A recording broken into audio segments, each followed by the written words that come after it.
All right, good evening, everyone, and welcome to the Somers Town Board Work Session and Regular Meeting, starting here on Thursday, July 11th, 2024 at 7:04. Before we start, I would like your name, sir?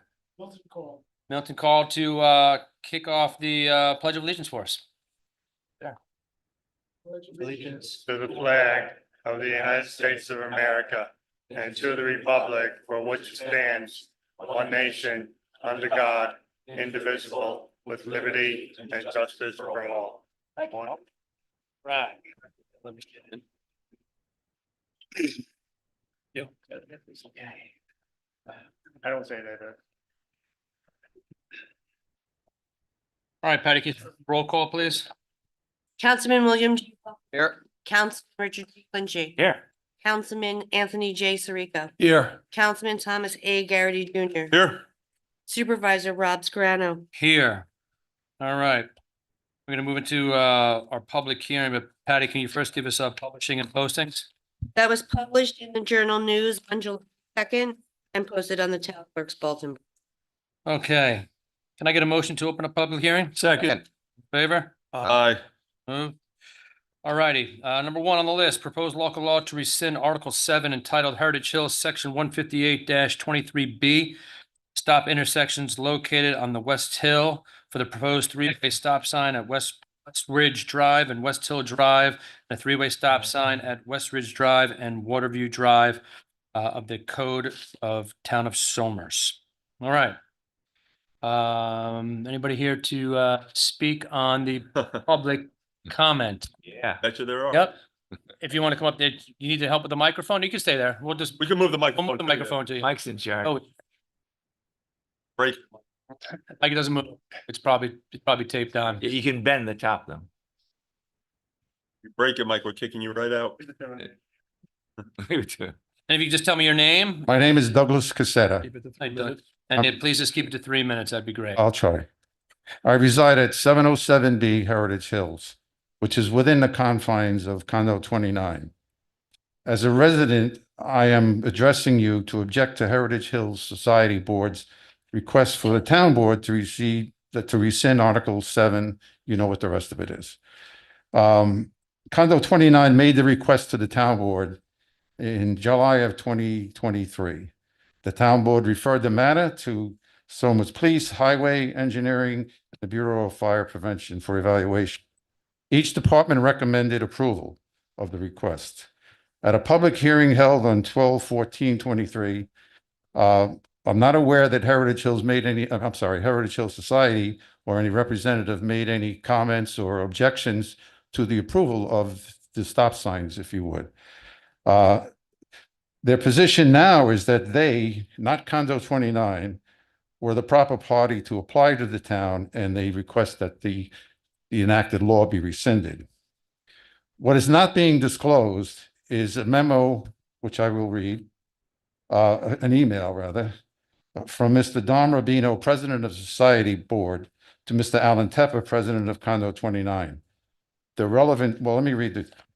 It says, good morning, Alan. There is some confusion as to Society's role, and I want to clear it up. Society will support the project and can be used for advice and suggestions. Condo 29 takes the lead on what needs to be done, contacts the engineering firm, the town, the departments, and any other who may be involved. Any costs associated with dealing with any firm or agency is the responsibility of Condo 29. This, in my view, literally amounts to the society ceding authority in this matter to Condo 29. Given these facts, I quite don't understand how this public hearing should go any further, but it will, of course. I thought it's important for the board to be aware of some of the conditions that exist. And the reason why Condo 29 is requesting these stop signs, and all the residents in Condo 29, because we're being, it's dangerous. Our lives are at stake here. Okay, the existing conditions are as follows. West Ridge Drive is approximately 3/4 of a mile in length. It runs south from Lovell Street, a town road, and terminates at a T intersection with West Hill Drive south. The road is a substantial downhill grade, and it intersects with Waterview Drive approximately 0.6 of a mile down, and immediately thereafter enters a sharp curve. Speed is unabated coming down that hill, and the entire length of the hill, and this poses a great danger to pedestrians, vehicles, and to residents trying to exit the clusters below that. Now, starting about 300 yards before Waterview intersection, there are 3 signs in succession. First sign says slow, speed limit 20. Second sign says slow, speed limit 20, dangerous intersection. Third sign says slow, speed limit 20, watch for pedestrians. A traffic monitoring device placed on the southbound downhill direction of West Ridge between June 28th and July 5th of 2023 recorded the following. Average daily vehicles, 1,056, many of which are construction trucks of all size. Of that number, 612 or 58% were exceeding the speed limit.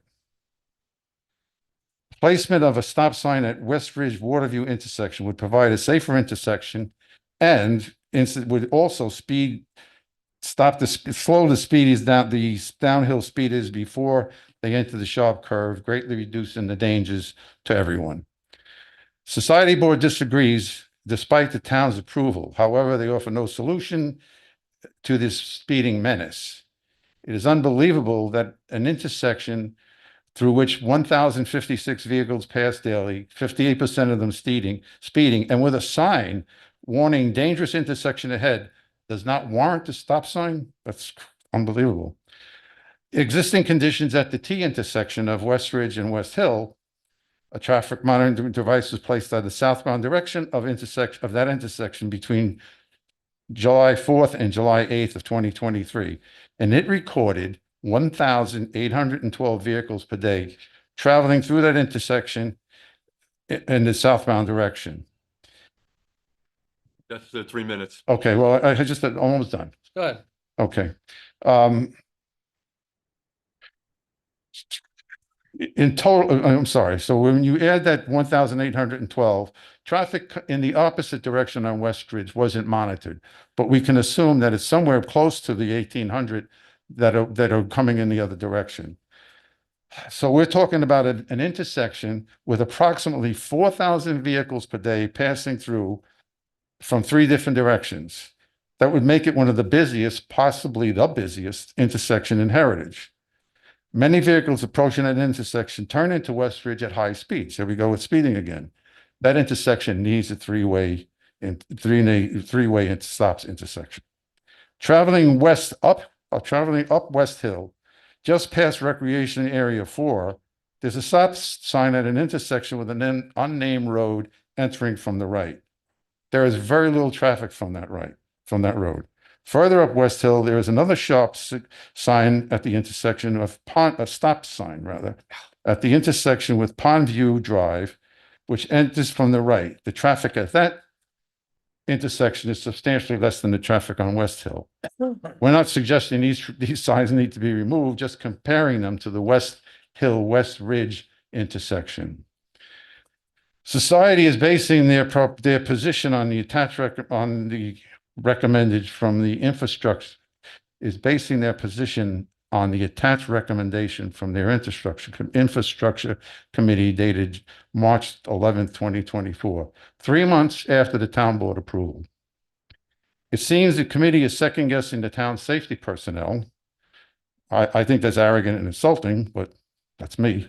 It refers to various studies, which are generalities and not actually existing conditions. And one of the bullet points is I think ridiculous. They can't be serious. It says that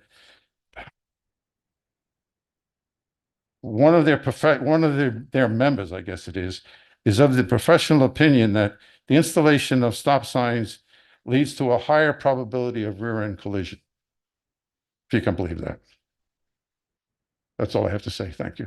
Thanks. Thank you. Good. Yep. But let me just ask, Okay. There is speed signs up currently? Where you got all those numbers? Yes. They're inspected. But who operates those speed signs? Well, no, they're just regular, stationary signs. Stationary signs, but how did you get all the numbers? Society placed the monitoring device out there. And you can tell how many people have passed on that road? They gave us the information. They did the report. They reported us and they Okay. shared it on the 59. Stand out there checking the report. Well, I didn't think you maybe had a clicker there or something. I didn't think you had that. Just wondered where you got what were those numbers for?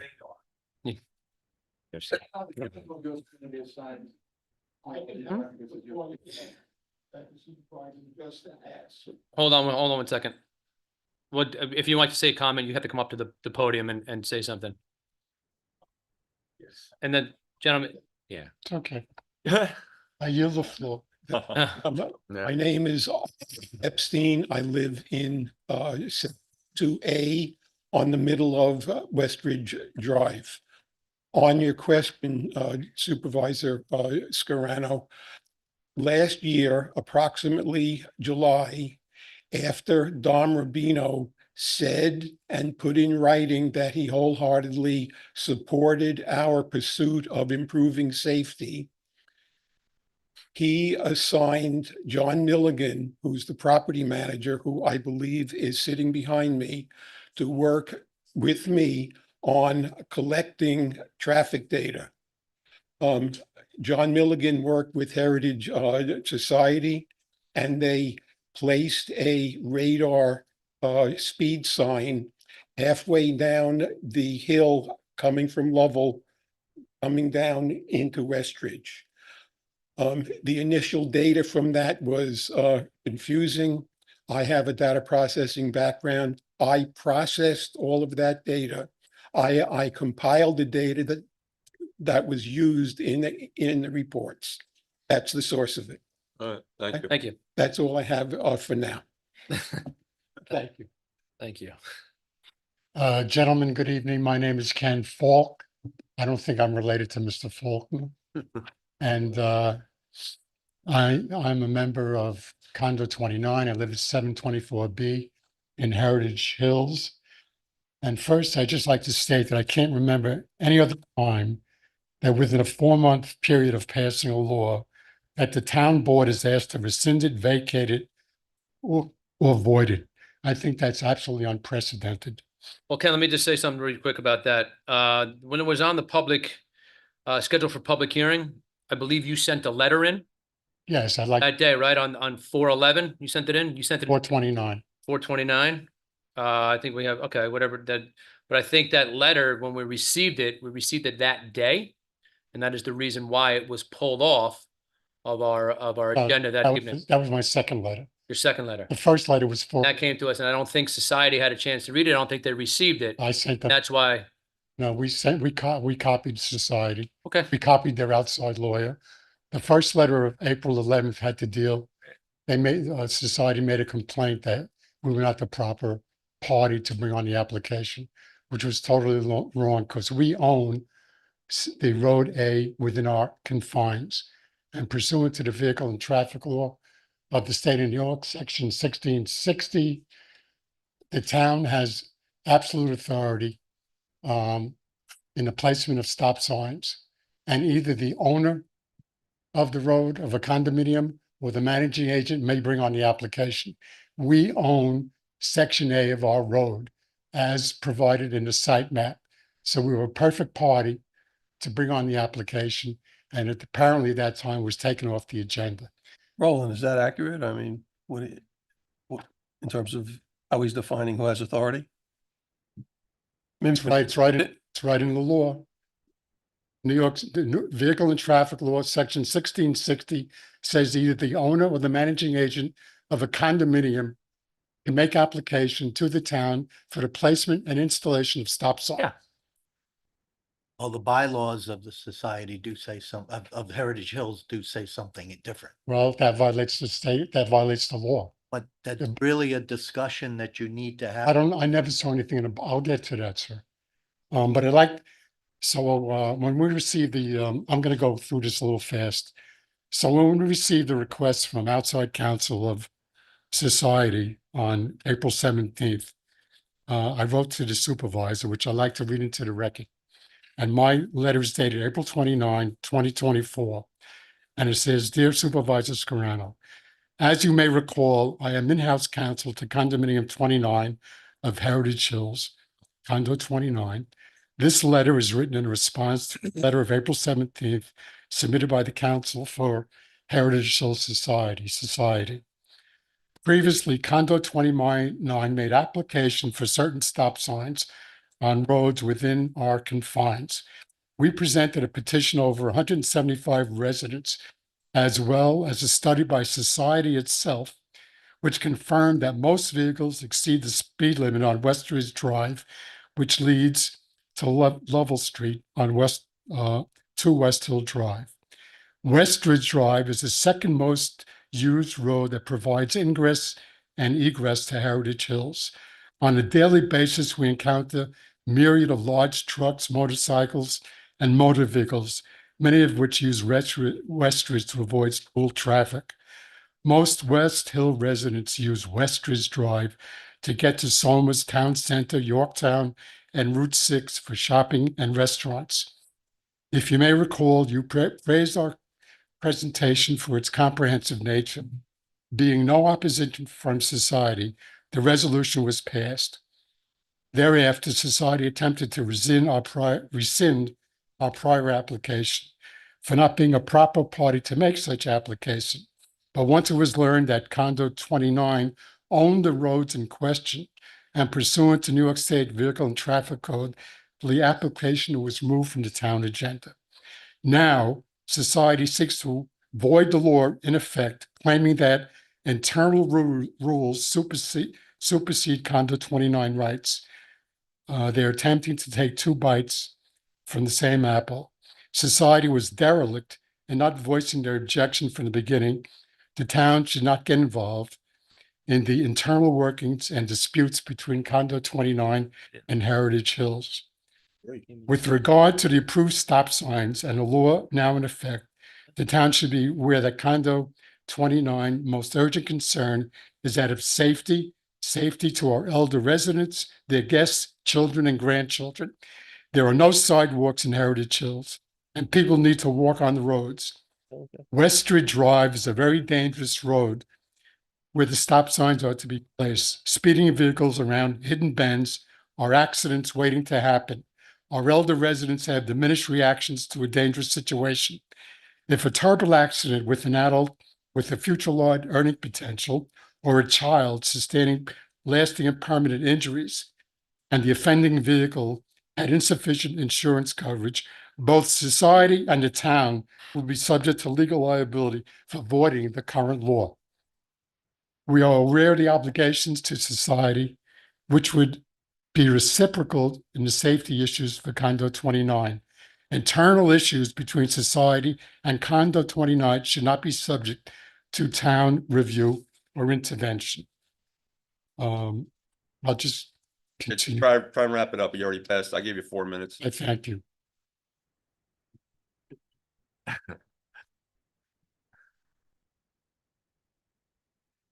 It is obvious to me that someone or persons from society felt aggrieved or has a different agenda to the embarrassment of their own president, Don Rubino, and subsequently made this belated application to the town.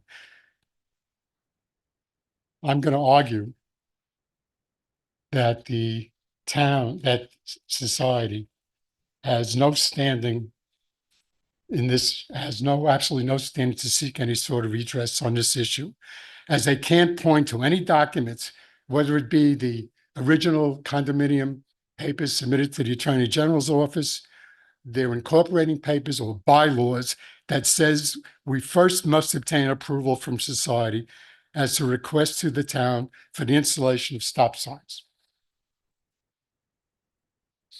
Okay, wrap it up. Okay. But to end this story, nothing more to be said. This town should not get involved with internal disputes between condo 29 and society. Respectfully, that's not your function or domain. Thank you. Thank you. Roland, do we have any liability here? I mean, do we have any standing here in terms of, Have a law on the books that we put on the books thinking that it had been properly brought to the board. And now we learn that there's a question of who would be the party pursuing the request. Is it Condo 29 or is it the society? All you can do is just go back to square one. It's in the law. They have to work it out with the society. When they come back with a solution, if it then involves a request to the board will do it all over again. I understand. Draft a new public Okay. law, a local law, we'll have a new public hearing. Okay. Yeah, But- I object to those comments. Well, Oh, well, Vehicle and traffic check law, the comment. yeah, you can. This is not a debate. It's not a It's not a debate. debate. Is it- This is public, the major public. But I'm gonna suggest something here. the vehicle and traffic law clearly states that either the owner or the managing agent of the condo 29 can make application. We are the owner of the road. They manage and control the roads, but they're not the owner. And the town board is not gonna be the judge and the jury. You have to work it out with the society. I think the town board should be No. the jury. No. Well, hold on a second. I think you just said from your point, you said the town should not get involved. That's right. This is, Correct. And this is, hold on, That's what we're saying. we're kind of in, this is, no, it's Kind of involved involved. with society. I'm sorry. okay, well, that's not what you said. You said that the town should not get involved. That's I- correct. And what our attorney is saying is that I'm under the impression that you guys should go back and hash it out We don't need and that. We, figure it out, then come back to us. all due respect, We can- we don't need their approval. The law provides that as owner of the road, we can go directly to the town. And that's exactly what we did. And we had permission from Mr. Rubino. He gave us the green light and we followed through. We presented a petition of over 170 people. I'm sure you've gotten many letters in the last couple of days concerning this issue.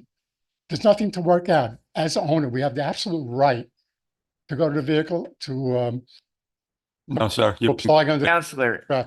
Counselor, I'm gonna make a comment here, please. Yeah. This is a public hearing. Let us listen to the public.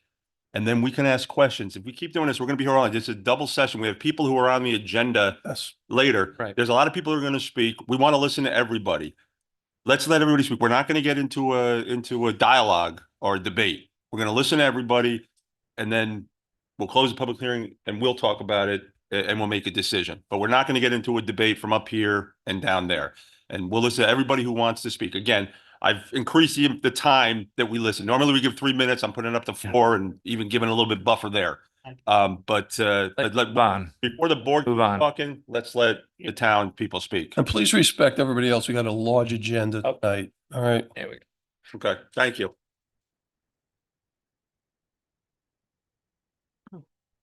Good evening. I'm Kay Brancato. I'm the Vice President, Condo 29. Alan Tepper could not be here and asked me to speak for him. As you can see, we have the support of our managing board. Just move the microphone closer. Supervisor Scarano and members of Town Board. I'm writing to implore you to reaffirm your November 2023 decision to implement Article 7, Section 158-23B of the Somers Town Code, requiring the installation of stop signs at the intersection of Westridge Drive and West Hill Drive, Westridge Drive and Waterview Drive in Heritage Hills. The town did the right thing when you approved Condo 29's request last November. There is no logical reason to undo it now. A summary background explaining how we got here is provided below. We have certainly heard that. In August 2023, Condo 29 submitted an application to the town to have stop signs installed at the above locations. At Condo's 29 expense, the application was prepared with the explicit approval and active assistance of Heritage Hills Society. Over the next 3 months, the town board did their due diligence in reviewing the application, for which we are grateful. And at your November 16th regular meeting, you approved the addition of Article 7, 158-23B to the Somers Town Code, mandating the installation of the requested stop signs. Subsequently, Heritage Hills Society completely reversed their position, and on March 12th of this year, the Society Board voted to deny Condo 29's right to install the signs. When Society realized that internal Heritage Hills rules are superseded by town code, they petitioned the town to rescind Article 7, 158-23B. That petition was based on the deeply flawed theory that New York State vehicle and traffic law only allows society, as the party who operates the roads, to request permission to install stop signs, even roads owned by Condo 29. New York State Vehicle and Traffic Law 1660-A, however, explicitly allows a town to mandate the installation of stop signs within private complexes if a written request is made by the owner of the property. Being that 29 is the owner of the roads in question, we were absolutely had the right to request the stop signs in question. Accordingly, we implore the town board to reject Society's petition and allow Article 7, 158-23B to remain in place. Again, you did the right thing then. There is no reason for you to undo it now. Thank you. Thank you. Thank you.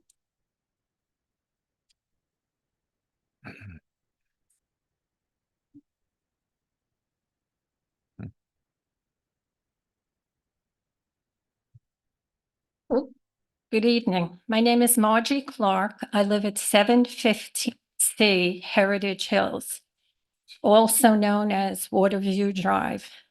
My husband and I bought, in September, it'll be 5 years. We are snowbirds, so we spend less than 6 months of each year in Heritage. During the time that we've lived there, making a left turn out of Waterview Drive onto West, at least 3 times, we've almost been hit with another car coming around the bend. And it's very scary if you're sitting shotgun in that car, which is what I typically am. It is really a safety issue. I understand there's a lot of legalese going on. It's a safety issue.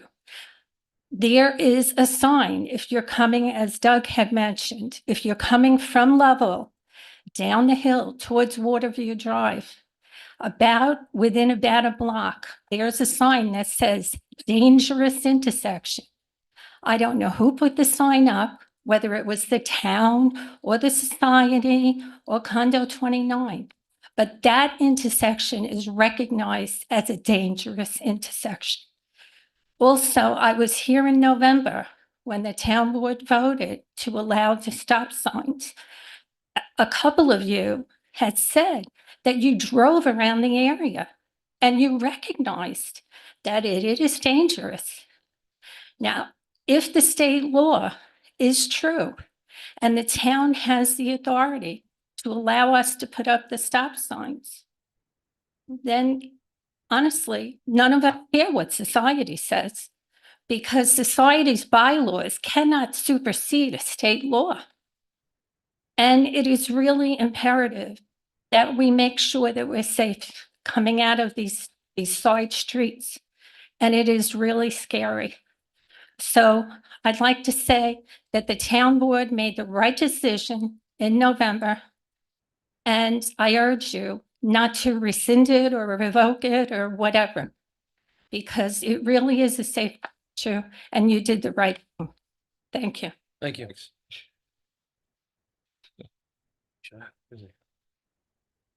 There's one more 20-second time. At the end. Yeah. Wait till everybody to speak. I'm Sharon Reich. I'm Society. Is it all right if I It's speak? the mic. Yeah, go ahead. I thought that was too loud. Move it down a little bit. Okay. There you go. I'm here to answer some of the questions that were posed tonight. First, in reference to Mr. Rubino's email from last summer, he's an owner, he's president of Society. The bylaws require a majority vote for Society to take a position on this issue. There was no vote at that time. Mr. Rubino and the other board members are volunteers. They did not understand the law or their own bylaws, which give them the authority to make this decision. In terms of the Vehicle and Traffic Law 1660A, yes, the language says owner or person in charge. Plainly, the drafters of the statute did not anticipate a situation as this. What they were anticipating, based on the historical, the history of the statute, is that an owner would assign the project to someone in charge, like a property manager, and so it authorizes them to do that. Here, there's no evidence. I don't know who, I haven't seen a deed. I don't know who owns this property, but I do see society's bylaws, Article 3, which specifically refers to its authority in the governing documents that are recorded with the state of New York, that gives them the authority to operate and maintain what's referred to here as A and B roads. And these roads are A and B roads because society maintains the main roads at Heritage Hills. They maintain the A and B roads and certain of the C roads. These at issue here are A and B roads. In addition to that, I just want to point out that Condo 29's own governing documents require them to abide by the bylaws of society. So it's both sets of governing documents that require this. You know, in my position is that the issue tonight is, as I think council stated, whether the application was submitted by the appropriate party, and that appropriate party is society. However, some of the other issues that were raised, they didn't simply ignore what the town found. The sightline issue that I believe somebody mentioned as making the road dangerous back in November or December, the recommendation from society was that significant tree removal and tree trimming be done to address the sightline issues. The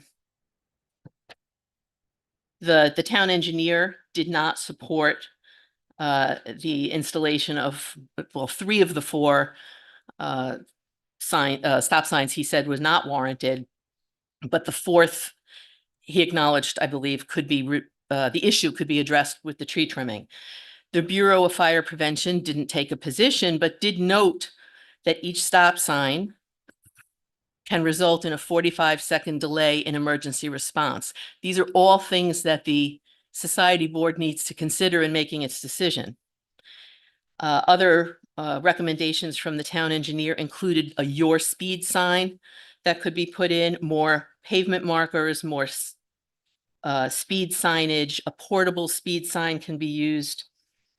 So it's not true what we've just heard here tonight, that everybody in the town said, yes, you must put these stop signs in, and society simply stepped in and said, no, we're not going to do that. They consulted with these people. They also consulted with other third-party highway professionals and took a board vote based on its committee's work to make this decision. And the law protects, and we're not here to discuss legal issues such as whether Mr. Rubino waived something or, you know, whether the society board fulfilled its obligations in the extensive discovery that they did. But I do want to point out that they are volunteers. Their decision, as long as it was reasonable, is protected by law. And it is society's, we're not here tonight to decide whether stop signs, whether the road is dangerous and there are stop signs. There are other remedies that can be put into place, and society's decision needs to be upheld at this time. Thank you. You have Thanks. questions? No, we're not gonna ask questions. No. Sure, have her come up. Okay, thank you.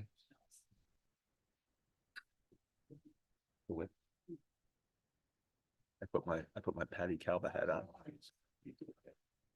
Take your time. You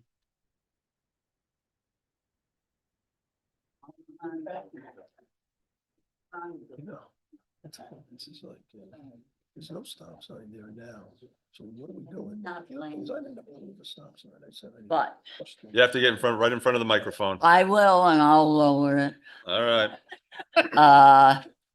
My name is Catherine Peterson. I live with my husband at 704 Heritage, which, if you've been listening to what's going on, descriptions, is in the dead center of the deadliest part of Westridge. Now, as you can see, I use a walker, and my children, they're in their 50s, but they're children. Anyway, they think that not using this is my biggest danger. It's not. My biggest danger is to walk or cross Westridge Drive, and God forbid, driving. I still drive. They haven't got the car key. But what I'm trying to say is that I moved here 8 years ago. I could visit my friends and neighbors across the road. Now you're taking your life in your hands. This has nothing to do with more signs. It has nothing to do with putting one of those flashing counters. They've had one on Lovell Street for years. Now tell me they're not speeding on Lovell.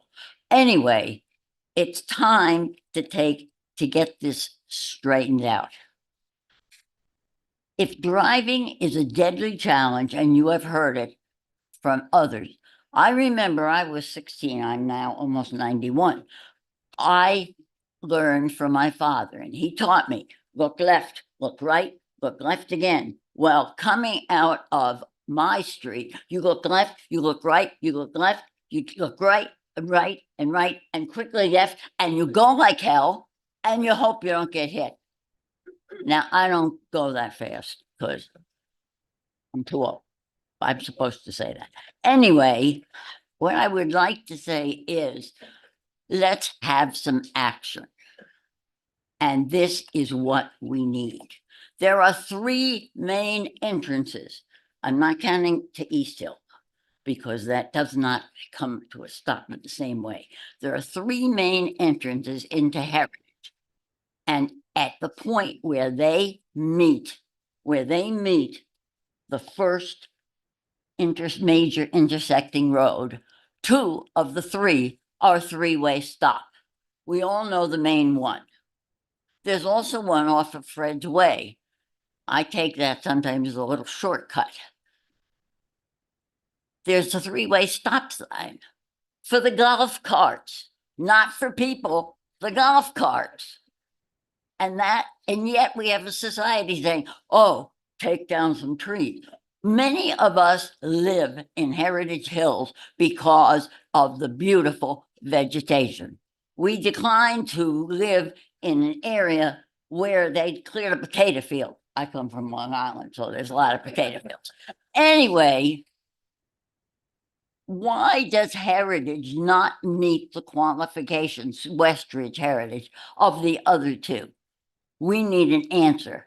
And the answer in that badly written, I was a supervisor of English and social studies teachers, 40 of them. And so I feel I can say not well written from the society, written in fact by people who then signed it as members of the committee, but they also testified.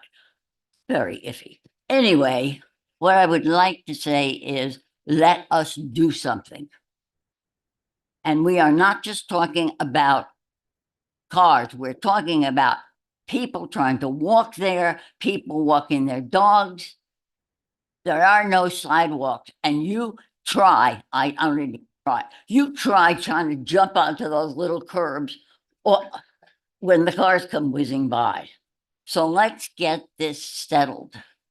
I could also talk at length about what the law says.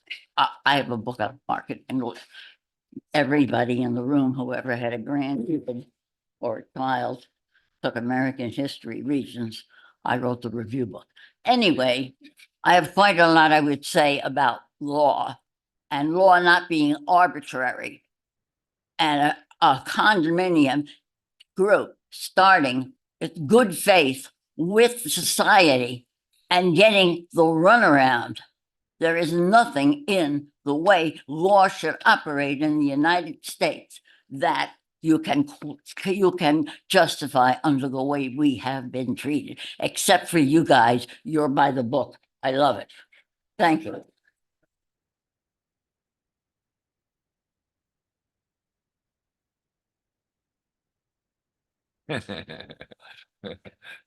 Who's next? Yeah. Catherine Peterson. Good evening, gentlemen, ladies. My name is Gloria Anderson. I'm the first vice president of the Heritage Hills Society. I'm a retired attorney. I just wanted to mention a couple of things that our council didn't get around to in her 3-minute time limit. One is that the society board never took a position to support Condo 29's application. What happened was one individual on the board, who happened to be our president, Dom Rubino, did send an email in June of 2023, more than a year ago, which I believe was read into the record, telling the president of Condo 29 that he was in favor of their application, that he would support it. But no official action was ever taken. Mr. Rubino is a wonderful president of the society board. We all respect him greatly, but he is a layperson. He's not an attorney, has no background with this kind of situation. So he was completely unaware of what was going on. When I became aware that the town board had in fact approved these stop sign applications, I questioned whether or not that was proper. First of all, it made no sense to me.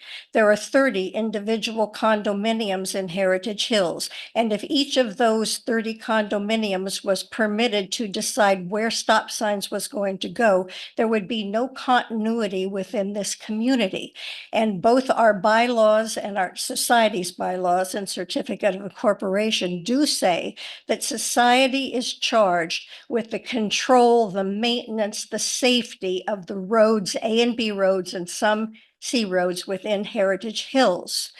Our bylaws also say, and Condo 29's bylaws also say, that because they are members of society, they must abide by society's legal documents. So by doing that, they ceded their authority to ask this town board for approval to install the stop signs. And of course, the town board wasn't aware of this either. So I think everybody was operating in good faith. We were all doing our best. We are all volunteers on the society board.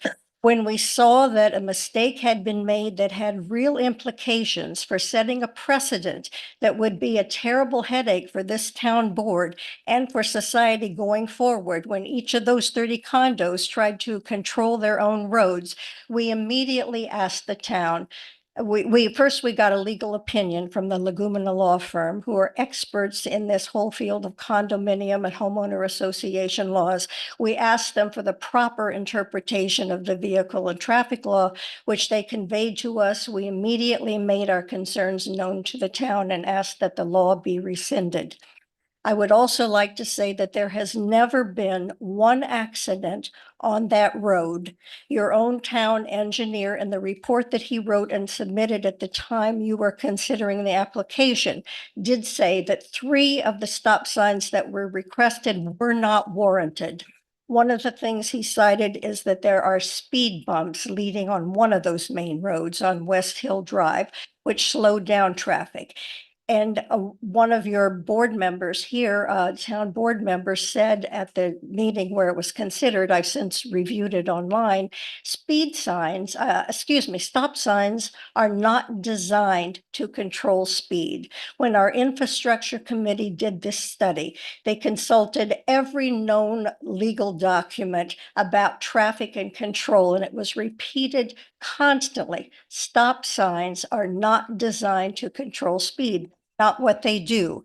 And I believe Supervisor Scarano, when you visited the site, doing your due diligence before the board considered this matter, you made a comment at that meeting, which I saw online, that at the one intersection where there is a limited sight distance, it was because of the trees that were obscuring the line of sight. We have recommended, society has implored Condo 29 on numerous occasions to cut back and trim those trees to improve the line of sight at the one area particularly where it is really needed. I don't see any line of sight issues at those other locations. So let's see if there's anything else I wanted to mention. It is true that our roads there have no sidewalks, which is unfortunate, but that's the way the community was planned. And there's no way to put sidewalks in now because the land on the side of the roads is owned by the 30 individual condominiums. We would have to get permission from all 30 condos to install sidewalks. In addition, Let's wrap it up, okay? all the utility lines would have to be disrupted where the sidewalks would go. Society purchased a beautiful park. It's a former 9-hole golf course. There were former golf cart paths in there for people to walk on. We have expanded those. I give you. Beautiful place to park, to walk. Yes. So we would encourage people to do that. I'm going to ask you to wrap it up. Much. Yep. Thank you. Thanks, enforcement. Just so you know, it says 3 minutes. I'm giving everybody at least 4, and then I'm giving you another minute to wrap up. So it's not 3 minutes. It's more like 5. Somehow I get to be the bad guy today. I Nah, like that. Yeah. Yeah, Hi. every day. Harris is that role. Dina Epstein. I live in 702A Heritage Hills, obviously in condo 29. And I live towards the bottom of that terrible hill, but I agree with Kathy. You look right, left, right, left, right, left, and just go. So, there is that problem. But I asked Gloria, To the mic. because you presented such a cogent, To us, not a. oh, sorry. Gloria presented such a cogent, presentation. If this was what you all realized way back in December or January, why couldn't there have been a very nice, reasonable discussion between you and Dom and the president and the vice president of Condo 29, or a meeting of 2 or 3 of both groups, and have a discussion about what you realized, rather than let it get to this point? Oh, sorry, I have to talk to you guys. Please. So that it had to get to this point of friction where both sides are dug into their position to a certain extent. I understand what Gloria is saying about the society's position. I also understand, as somebody who has lived here now for 25 years, and I was a baby when we moved in. And I'm petrified every time I pull out of one of my little spokes and get on the main drive. So it's, there may have been a way that we could have worked this out together, going through the right legalities, et cetera, and have done that so that we didn't get to here, because this is now antagonistic on both sides. So I don't know that we will ever be able to work this out between us, because there's hard feelings among both of the sides. We are scared, okay? We're scared for our lives every time we do this. And in terms of us not being able to cut down the trees, I don't think that's going to stop the speed of going down that hill. So I just share that with Gloria and her people back there that I'm not allowed to look at, but I like to look at people in the face when I'm talking to them. That I want to know why this was never, Gloria, why you and Dom never tried to present this to Condo 29's board before now. Okay. Thank you. Outside, you guys can talk about that. Yeah. Not necessary. Talk about it outside. Good afternoon, gentlemen. Oh, here's a pithy guy. I spoke before the Carmel Town Board yesterday. I was allowed to speak even as a Somers resident. That's good. This is a very touchy issue and they're talking about trees. And, Mike Gotta say- Mike McBride, I'm sorry. I served on the utility task force at, Morrissey's request back in 2018 after 8 days of blackout in Heritage Hills. We had meetings with the town highway, Tom Cheverini, and a couple other people here in NYSEG. And we managed, after a lot of political pressure, to get the trees cut along Lovell Street. Something I used to do as the state highway engineer. And I've been heavily trained in this stuff. The first thing that has to be done is to make the sight distance proper. The trees have to be cut. Now, I was at town hall meetings here where ladies and men were saying, oh, the birds, the birds, the birds. I'm like, Heritage Hills is a community of 5,000 people, senior citizens, mostly with electric heat. We were successful in getting the trees cut, and there's been very few blackouts since then. Back at the track here, this is a safety issue. The trees getting cut is a safety issue. The condos own the property. Society is in charge of the traffic control. An analogy is New York State, Route 9, down there in Briarcliff Manor. The state does not own that property. The state has an easement through there. It's the old Peekskill Briarcliff Manor Parkway. The county could not put signs up without my permission, the state's permission. Okay?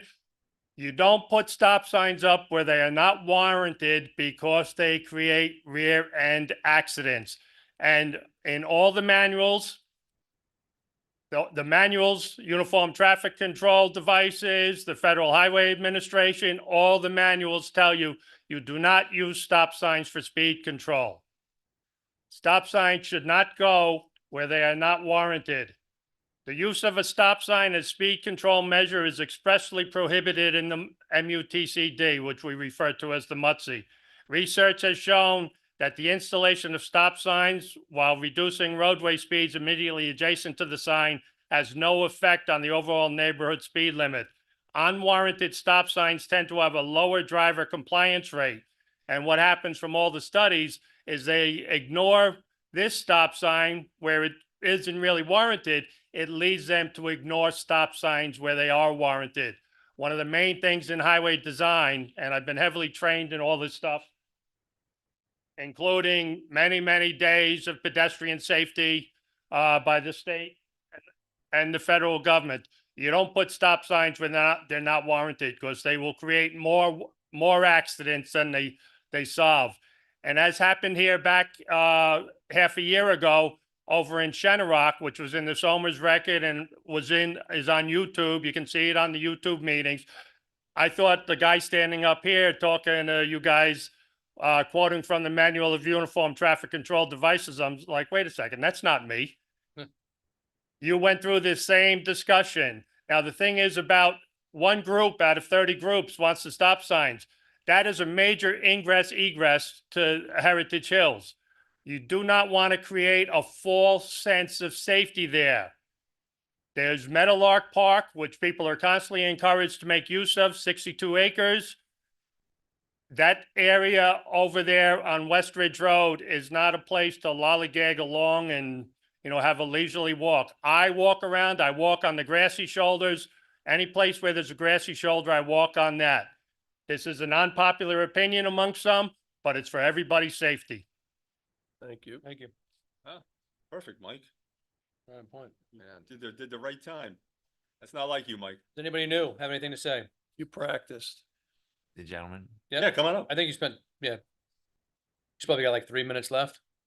Yes. No, he came up because I know, I'm Just- joking. I Just be held respectful. out with a question on Right. how the radar speed signs got implemented. Right.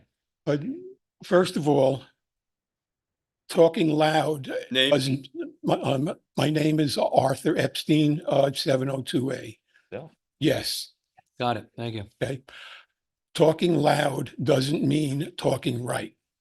So I'm not going to be shouting at you. I always talk that way. That is true. That is true. I can attest. to That is true. That is definitely true.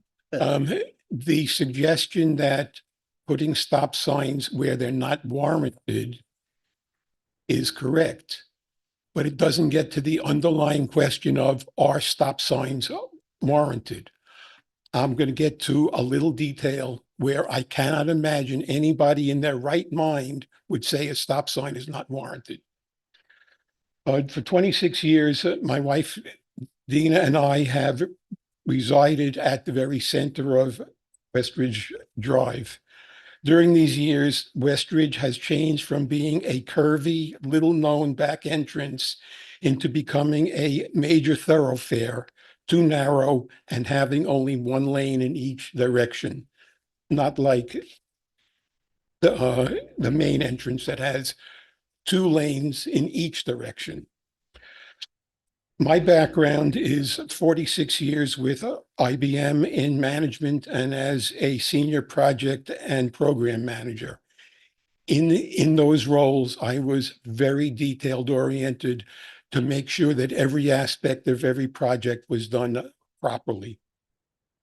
It is astonishing to me that Heritage Society has actually persuaded the town to consider rescinding a duly enacted law, enacted for the purpose of which is improving safety on Westridge Drive. Here is my involvement as I interacted with their property manager, John, who's sitting right behind me, seeking safety improvements several times, all to no avail. During all of those times, John never mentioned that I, as a board member of Condo 29, had full right and authority to pursue stop signs there.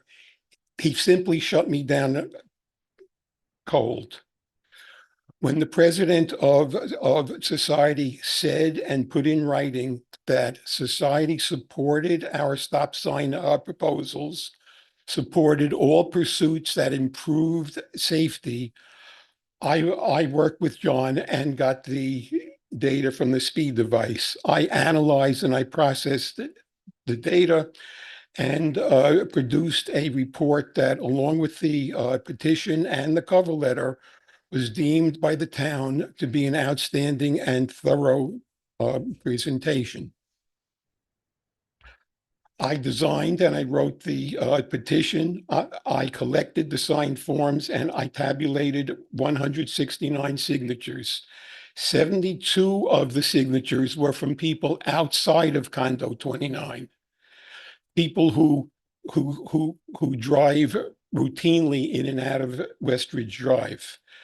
The signers of the petition are intimately aware of the dangerous spots along Westridge, living with them daily. I prepared this map. Patty, You give it to her. we'll make that mistake. I'm giving you, you got one more minute. Was up before. Yeah, but we asked. I prepared this map notated with 11 especially dangerous locations. Indirectly, I beseeched society to join me to inspect the dangerous locations. And instead, they had their own quick field trip, and they concluded there was nothing worth doing other than cutting down trees. If you ask now, I would be happy to describe each of the 11 locations, but in the shortage of time, they're on the paper that I turned in.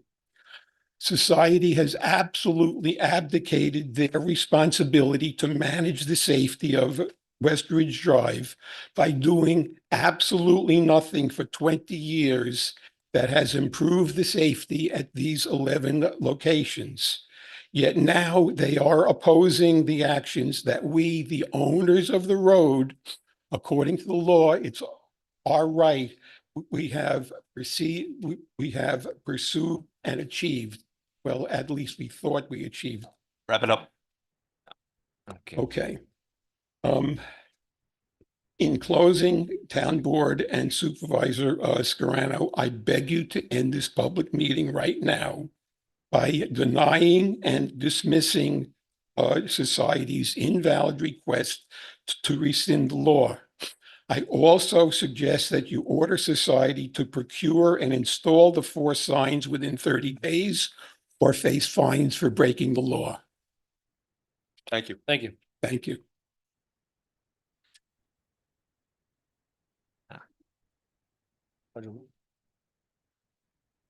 Milton is back. My name is Milton Carl. I want to make a comment before I read my little speech. Okay, I hear we have volunteers. Well, I'm a volunteer, okay, and I was one of the volunteers of the year for 9/11 for the Red Cross. So I'm not impressed with your little volunteering. What you do is very nice, wonderful, but that's not the answer to what's going on. I'm concerned about blood in the street. Nothing else. Here. Press the board and speak. I'm sorry. Please. I'm concerned about blood in the street, nothing else, because I'm going to be out there wiping it up. Everybody else is going to be running the other way. Oh, what happened? Terrible. I'm sorry about your grandchild. We didn't know. You all know. Everybody knows. So now I'm going to read my little speech. Bring the mic down a little bit, sir. Sure. It's not designed for people my size. Okay. I've lived here 14 years and have served on the condo board for the last 6 years. For 5 of those 6 years, I have been landscape chair and walked the property 5 to 6 times a week. I am very familiar with the roads and every inch of condo property. And by the way, I'm going to interject. We were never, ever approached to trim one tree during my 5 years. And I've worked with John a number of times, and he knows, and he has constantly said how well groomed our property is. Okay, the need for stop signs at the now approved locations is paramount to public safety. The combination of cars, speeding, blind corners, walkers, and drivers with slow reaction time is a recipe for disaster. Some 12 or 15 months ago, I spoke with John, the society manager, and he's not a volunteer. He's a paid expert, okay, regarding the proper procedure to get stop sign approval. I was concerned that we put stop signs up on our property without proper authorization and an accident occurred at such location, we could possibly expose Condo 29 to litigation. He concurred and said the only way we can erect stop signs was with town approval. They have the jurisdiction, not society. So not only did Dom Rubino not know what's going on in society, maybe John didn't know either. The condo president, Dom Rubino, gave us his blessing, and with John's and society's assistance, they located speed analyzers to record conditions at key locations so we could properly document the excessive speeding and conditions. It is my gut feeling that John and Dom put us on this path because they believed our request was not substantial enough to get town endorsement. Now that the stop signs are law, society is trying to wiggle their way out of upholding the law and possible financial responsibilities. To take the position that they, society, are the final decision makers over the town shows their arrogance and total disregard for the community at large. I do not know how any town board member could give credence to society's request to rescind what we all know to be in the best interest of our community. Thank you. Thank you, sir.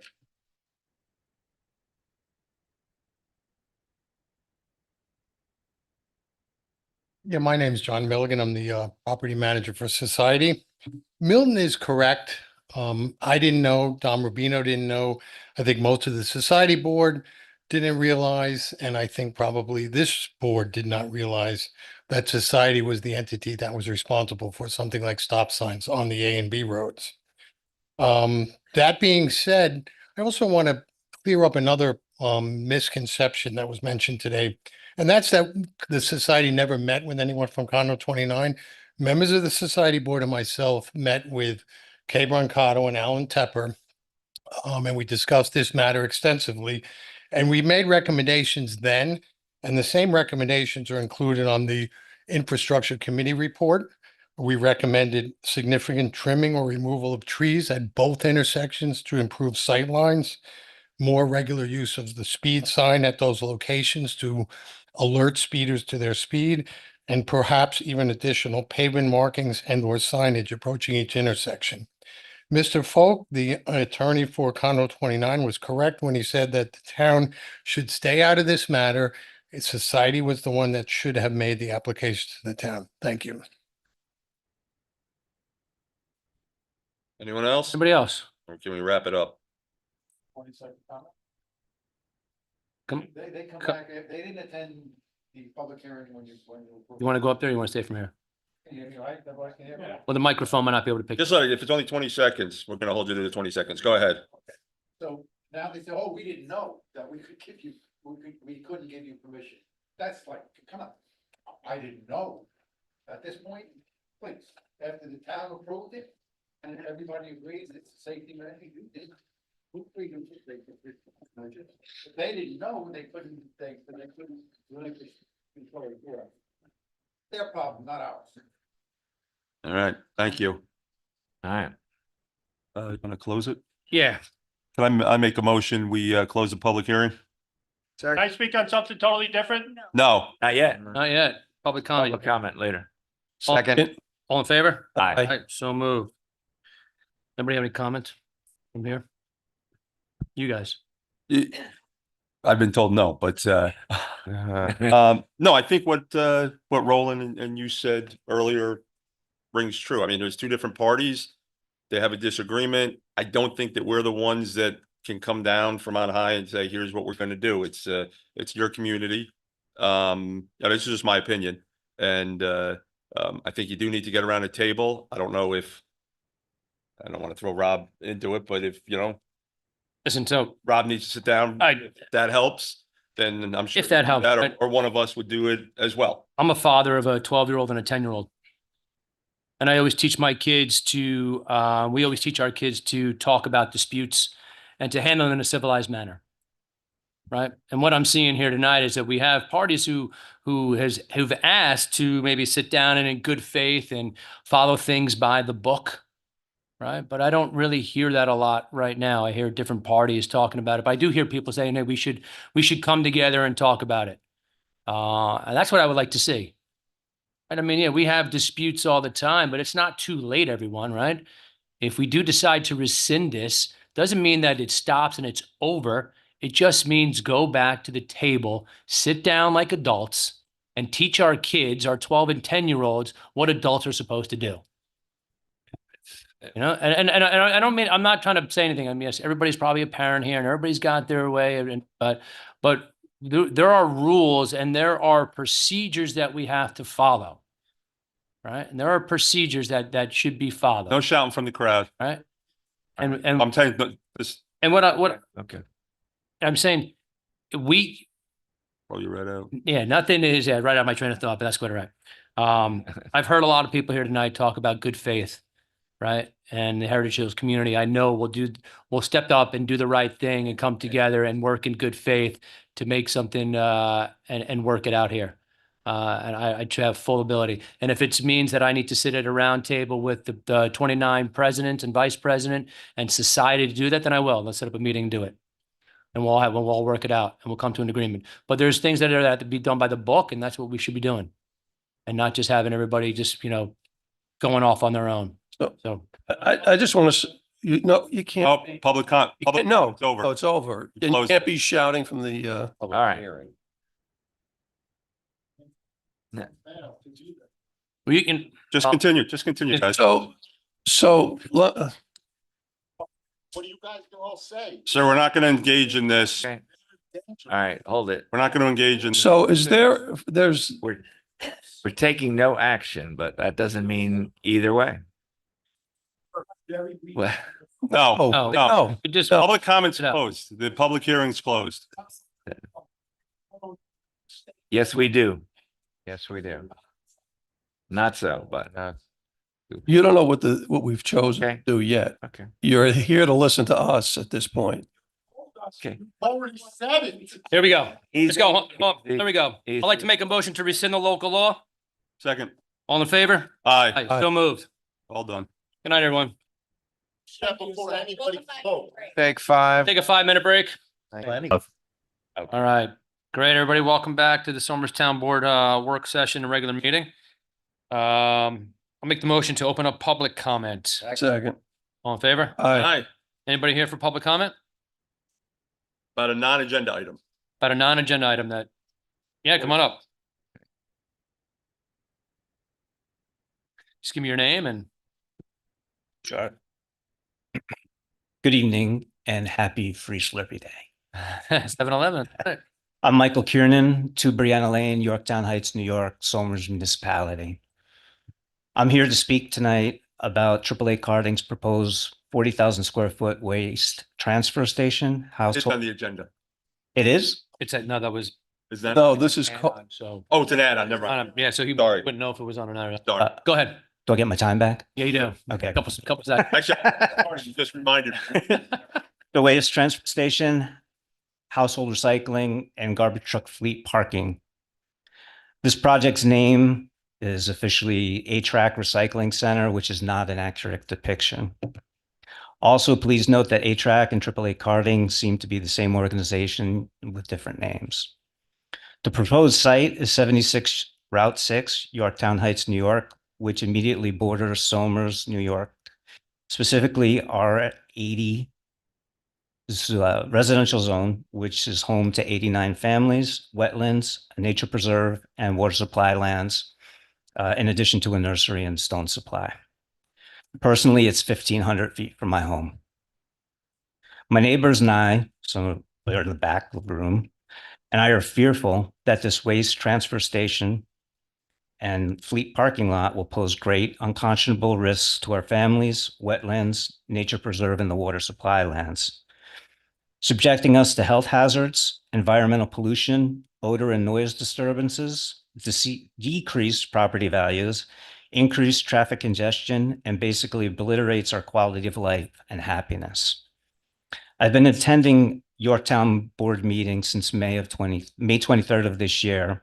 And what I know as of today is the town board's reviewing codes to clarify light industry, especially related to waste transfer stations.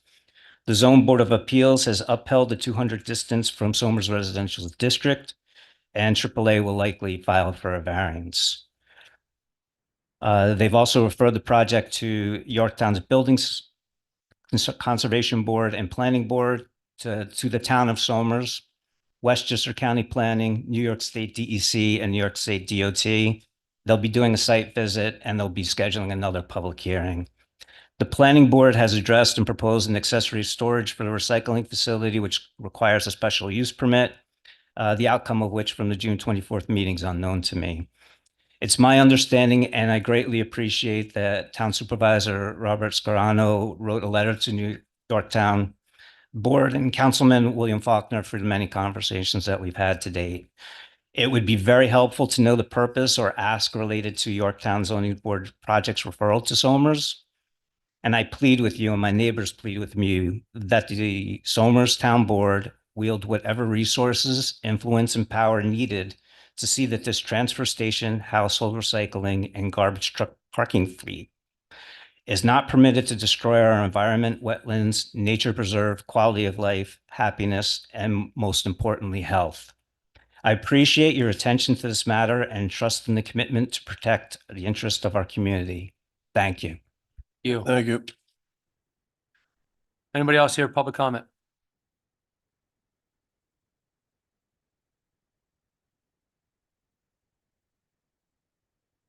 Good evening to the supervisor, town board members. My name is Ray Stabile. I live at 11 Rosemary Court around the block from our last speaker there.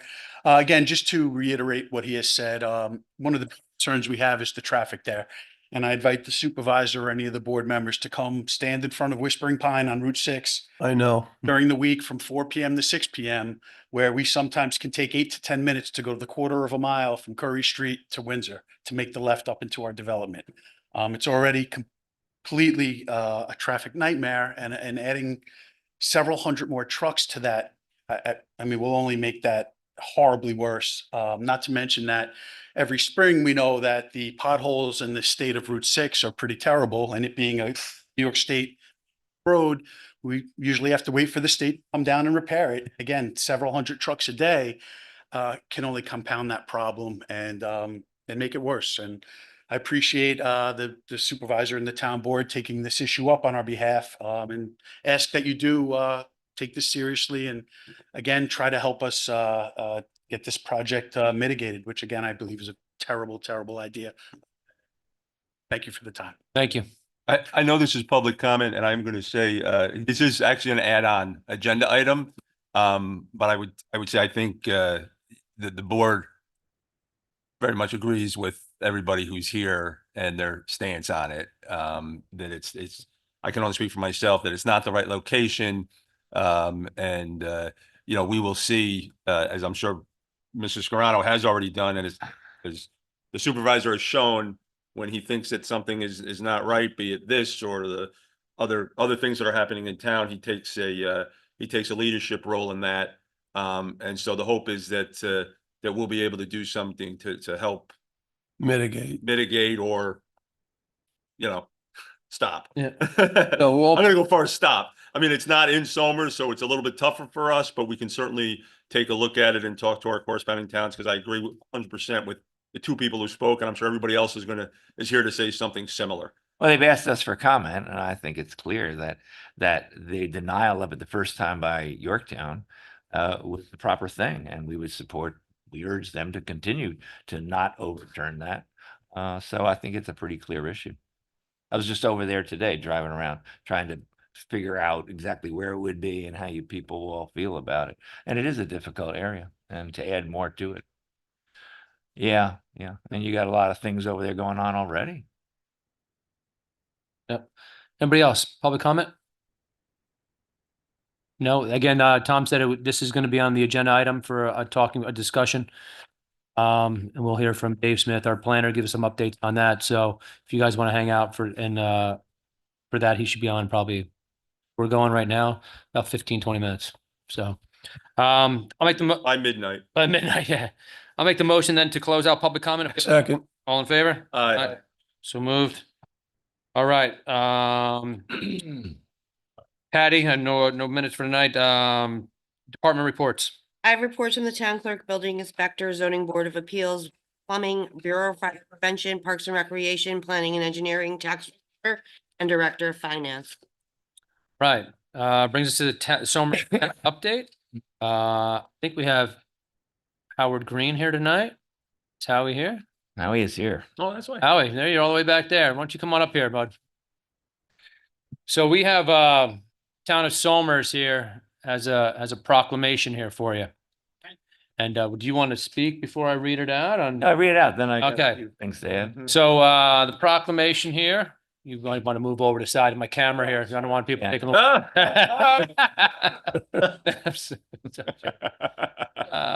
Whereas the town of Somers is honored to have among its residents people with a myriad of resources and talents, and whereas on occasion one person will stand out as a shining example to all of us, someone who has the will, perseverance, and compassion to assist others, and whereas Howard Green lives in Heritage Hills and his wife Sandy are the parents of, am I finished? So your timer's The up. parents of Stacy and Karen, grandparents of Kylie and JC, whereas Howie, born and raised in Yonkers, began his love for basketball at a very young age, playing middle school and high school basketball, and displayed his shooting skills by participating at the annual Westchester Foul and Set shooting contest at the Westchester County Center.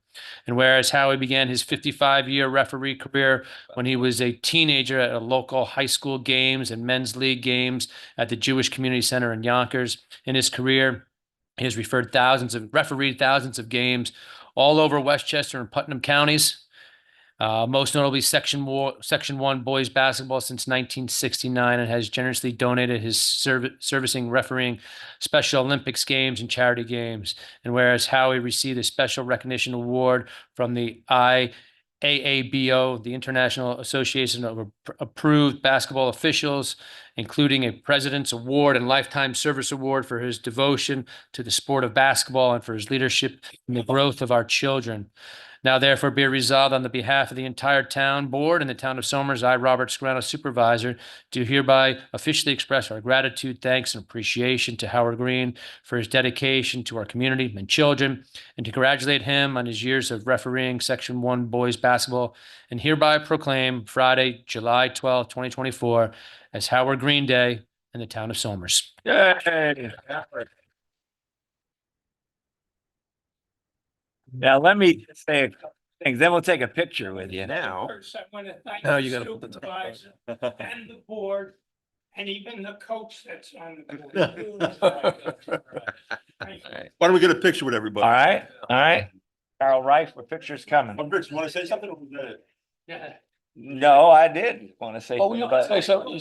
All right. Because I've been talking to people for a while, Howie, and it's like Festivus. They got some issues to talk about with you. 55 years is really something. Now, I've been doing this a long time, as you know. You're the only person I know who's been involved longer than I have in high school basketball, and everybody knows him. And you live in Somers, and you brought pride to Somers. They've just highlighted you in the newspaper. You're going to see, I'm sure, receive more awards later on, maybe even Westchester Hall of Fame this year, next year, whatever year. And you're deserving all of them.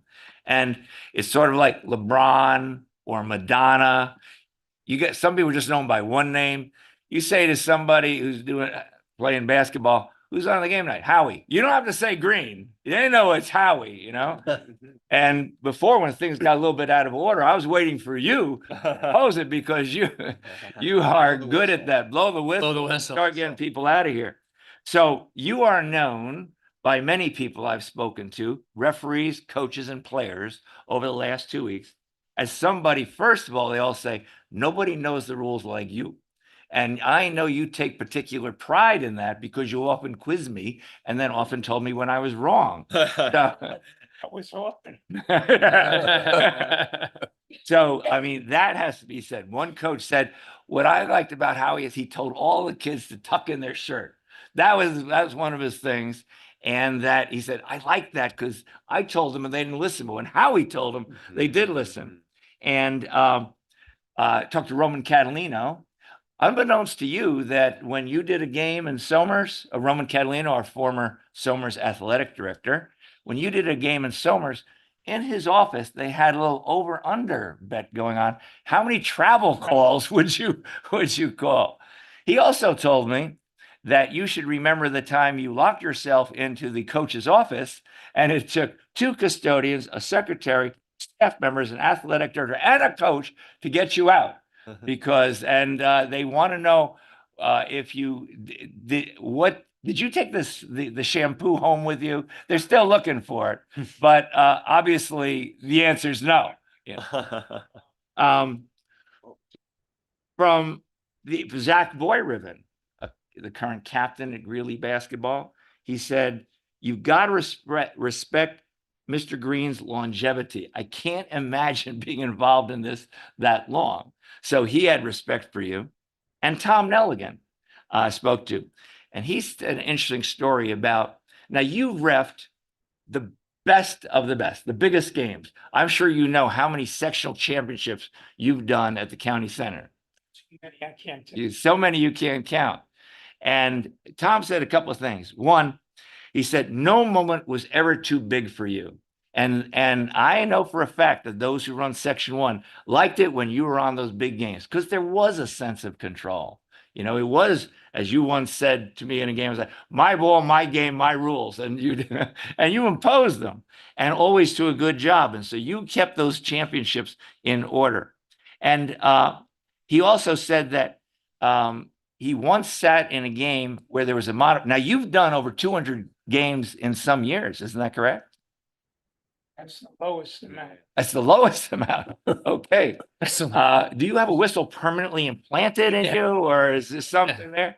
So he once was at a he made sure, he said, please tell this story, that Howie was so professional in all the things that he did. And that's why you're getting this award today. And that's why we're proud of you, because you were a professional in what you did. Everybody does things. Be a professional in what you do. That's a good motto in life. He said, and Howie was like that. I was watching a game when it said Panis was playing, I think, Yorktown, And he was living in York. He said, I'm gonna go down and watch the modified game. Now, no one watches modified games except parents, usually, complaining about their own kid and things like that. He said, but you would have thought Howie was doing a sectional championship. He was such a professional. This guy is at the top of the varsity refs. He's doing a modified game. Probably they were short that night. And so you helped out. He said, but his professionalism in that is what he remembers more than anything.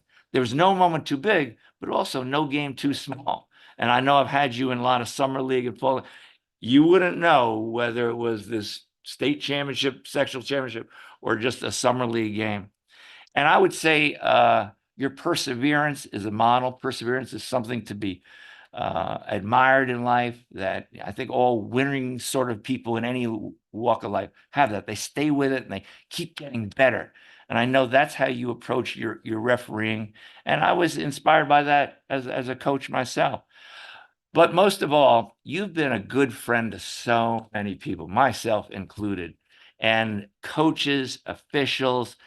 You'll always be known as just, hey, Howie's in the gym, and everybody will know who it is. And I think from here on, everybody will be very happy when you do go in the gym to say hello to you. So on behalf of the town board and all the citizens of Somers, you are a resident of Heritage Hills, as is Mr. Nelligan. He made sure, that's right. I was supposed to say that too. He's a new member, having seen the light and moved from Yorktown, Loserville, into Somers, Titletown, USA. So yes, he did. But it is an honor for all of us to say thank you and for bringing honor to the town because of your great service to all the high school kids in Westchester. Thank you. Thank the board, and this is going to go right on the wall with what I have there. Thank you again. Thank you. Congratulations. Hold on one second. Howie, hold on. Gotta get. Patty's going. All right, let's go.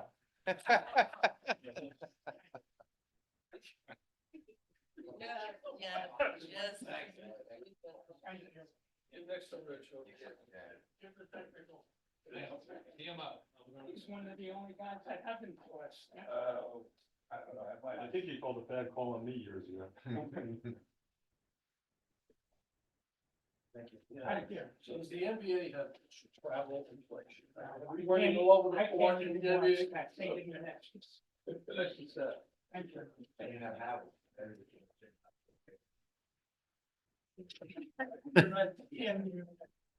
you. All right. I did see that. All right, you've Look heard the other way. You heard it. The NBA gets an extra step. Yeah, I agree. All righty. Keep following right along here with the some of the town updates here. Independence Day celebration at Reese Park. We had over anywhere from 16 to 1,800 people at Reese Park. It was a great night, great success. Place was packed. It was crazy. It was crazy. It was in a good way. That's in a good way. And it was really good time. Looking forward to doing it again. We had perfect weather. Perfect weather, yeah. I mean, you couldn't ask. Oh my gosh. Mother Nature was good to us. Yes. After a couple of storms that we had. We'll bring in Nick DeVito probably next month to come and talk about some of the stuff, the storms and the operations and how his guys handled everything. So we'll bring him in next month. He did a great job. He did. And then let's go on here. Let's go to Noam Branson from Westchester Power, proposed electric supply program renewal for 2024. Rob, as we've discussed before, I have to recuse myself. I work for NYSEG, so anything having to do with the grid or power or cost or anything, I always recuse myself from. Sounds good. So Noam, you've been here for an hour 47. Rates may have changed while you've been sitting there. I officially arrived at the least interesting portion of the night. I'm sorry to inflict myself upon you. As some of you know, I spent 28 years behind the dais on this municipality. And during that period of time, I participated in about 350 public hearings. Wow. And it is really actually quite interesting to see what's similar from community to community and what's different from community to community. So I've actually enjoyed myself tonight, and thank you for permitting me to spend a little time with you. As you heard, I am here to present on behalf of Sustainable Westchester contract options for the town of Somers in the Westchester Power Program. It has been our experience that levels of awareness among community leaders and among residents of this program vary quite widely. And so rather than focus narrowly and exclusively on changes in the contract, it's usually been quite helpful to provide a refresher on the nature of the program and perhaps a reintroduction to Sustainable Westchester as an organization. But to be clear, I know the hour is late, and I'm going to follow your lead. And if you want me to move past certain portions of this presentation quickly, I will gladly do that and respect your guidance. With that, next image, please. I think there is and we can keep going through the, I know you have someone in the back who's managing the slide, so we can keep going through this. I think there is a growing awareness that changing weather patterns are starting to have quite a serious impact on all of our communities. We know that this is on track to be the hottest summer in record. And we know that rainfall and serious storms have been escalating in their frequency, serious flooding that is impacting many of our neighborhoods. Severe weather events that have knocked out power for thousands. That's certainly something that Somers has had to wrestle with frequency. Next image, please. And it's not just flooding. It's also wildfires in Quebec, which we all recall had a serious impact on air quality last summer. And unfortunately, that's probably a sign of things to come. Next. And yet there is also a positive opportunity to face this challenge in a thoughtful and intentional way, and to build communities that are more resilient, more equitable, healthier. And so it is with all of that in mind that Sustainable Westchester was established. We are an independent nonprofit organization, but it's more useful to think of us as a municipal shared service. Next, please. Because we were established by and for the municipalities of Westchester, including Somers. In fact, our first board chair, Herb Ringel, was a Somers resident. So there's a special connection between our organization and this community. Next, please. And I'm not going to take a deep dive into all of our programming in the interest of time, but I do want to point out that we do a range of things in the areas of efficiency, solar generation, thermal energy networks, demand response. Some are programs we do with municipalities, some with the general public. Next, please. We would love to take every opportunity to partner with you in order to make sure that our programming is as accessible as possible to the residents of Somers. Next, please. And on. And you can see I'm trying to move this quickly. Next, please. One through line through many of our programs is innovations and breakthroughs. A good example of that is our headquarters. You can see here in the upper right in Mount Kisco. Solar panels on the roof, feeding fast charging EV stations, excess energy returned to the grid in the form of community solar credits, which reduce people's utility bills. First facility of its kind to combine those three elements in New York State. And we'd love to have an opportunity to replicate it elsewhere. If there's interest on the part of Somers, we can work with you on that as well. So that brings us to the Westchester Power Program, which is the focus of tonight's presentation, which is our most impactful program and at the same time the most complicated. And it really is about energy choices. And I want to focus your attention on that concept as I go through the entirety of the presentation. So first, how does it work? Municipalities join together to bundle the electricity demand of all of their residents and small businesses on the theory that through that aggregated demand, we can achieve a better deal for our residents than individual consumers can on their own. Just enhance bargaining power in the marketplace. Next, please. Sustainable Westchester functions as your agent, your administrator in that process. So we structure an open bid for electric suppliers. Next. We instruct those suppliers to purchase renewable energy certificates on the New York State market. That's the mechanism through which clean renewable power is accounted for and distributed through New York State. Next, once a contract is set, notification is sent out to all ratepayers, advising them of the nature of the contract, advising them of the rates, and advising them of their options. And finally, last image. Any time either before the contract commences or thereafter, anyone who does not want to participate in the program is welcome to opt out. So that's the mechanism of the program. The goals are perhaps a little bit more interesting and relevant. So first, yeah. Ask you a question. You have there on the slides that opt in, opt out. So once the contract is in, does that mean that people can opt in for the month of February and then find out They're opt out in the month of April, sort of like day trading for stocks. To a degree, people can come and go from the program as frequently as they like. There's never any fee or penalty for doing so. It usually doesn't take effect until the next billing cycle. So it's not as though you can shift day to day, but certainly you can shift during the course of a contract period. And a little later in the presentation, I'm actually going to emphasize that as a means through which people can control their costs. That optionality is very helpful in terms of household budgeting. So the goals are to expand consumer choice, number one, to provide clean energy, number two, and to cap electricity costs, number three. So taking those one by one. In terms of expanding consumer choice, it's important to think about what the energy market looks like from a consumer perspective. So in the traditional model, without a program like this, consumers have two choices. One is the utility, NYSEG, in the case of Somers. It's primarily fossil fuel-based energy with a variable monthly rate, or those who want to avail themselves of an energy service company, an ESCO, can enter into a contract with the ESCO. That works for some people, that's fine. Other people find that to be a process that's difficult to navigate, hard to shop around. You have to actually sign a legal document, and there sometimes are predatory practices involving hidden fees or penalties if you want to exit a contract. With community choice aggregation, that's the generic term for Westchester Power. Next, please. You still have those same two options. Anyone who wants to get their power from NYSEG can do so. Anyone who wants to enter into a contract with an ESCO can do so. But, and next, please, you have that third option. It's Westchester Power. It's renewable energy with a fixed monthly rate. And one thing that's notable, next image, please, is that in both of these scenarios, if you can go back just a second, in both of these scenarios, there is a default energy supply that you have to opt out of if you don't want it.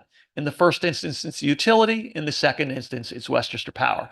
But there's no scenario in which your electricity supply is a blank slate. There's always a default. Next, please. And so in total, this is a model that provides your residents with more choices and a greater degree of competition than would otherwise exist. Next image. So providing clean energy is the second big goal. And I realize for some people, this is a critical priority. For other people, it's not a priority at all. But the board should be aware of the impacts. So this program in its totality in 2023 alone eliminated 311,000 metric tons of carbon. I know that can kind of be an abstract number, but to put it in perspective, next, please. You can think of it as cars taken off the road, and this is the equivalent of about 74,000 vehicles. Next image. 74,000 vehicles taken off the road. Next, please. Trees planted, and again, next. More than 5 million saplings growing for 10 years. Next image. The social cost of carbon. This is an effort to estimate the future costs that are associated with carbon emissions in terms of infrastructure, in terms of public health needs, in terms of emergency preparedness and response. And by the metrics coming out of New York State DEC, the program is averting about $40 million in future costs. And finally, thinking about the good work that Somers and other municipalities are doing to be environmentally proactive. I don't know the specifics of what you've done in Somers, but like many other communities, you may have swapped out your streetlights for LEDs. You may be looking at greening your fleet. You may have done building weatherization and efficiency. All great stuff. Next, please. It's important to note that this single program is doing more to reduce carbon emissions than all of those other municipal actions combined. So it really is quite a deep impact. Next, please. Capping electricity costs. This is really just another way to think of a fixed rate. We know that the utility rate during the history of this program has varied quite widely from a low of 4 cents per kilowatt hour up to 22 cents per kilowatt hour. When you have a fixed rate, you know that your electricity costs are never going to exceed it. And so it is a means of protecting consumers against price spikes. And to the extent that some people really value predictability in their household budgeting, a program like this can provide it. Next, please. Something else you should be aware of, and next, please. The state provides grants to municipalities through the Clean Energy Communities program. Somers has already received 2,000 points through its various actions. If you were to continue participating in this program, and if you were to select the 100% renewable option, then you would be entitled to an additional $50,000 grant from the state. I'm not suggesting that's the primary reason why you ought to do it, but it's something as municipal leaders that you can keep in the back of your minds. Next, another benefit is extensive communication and support that is provided by Sustainable Westchester, including linkages to some of the other programs that I mentioned that provide guaranteed savings on utility bills. Next, please.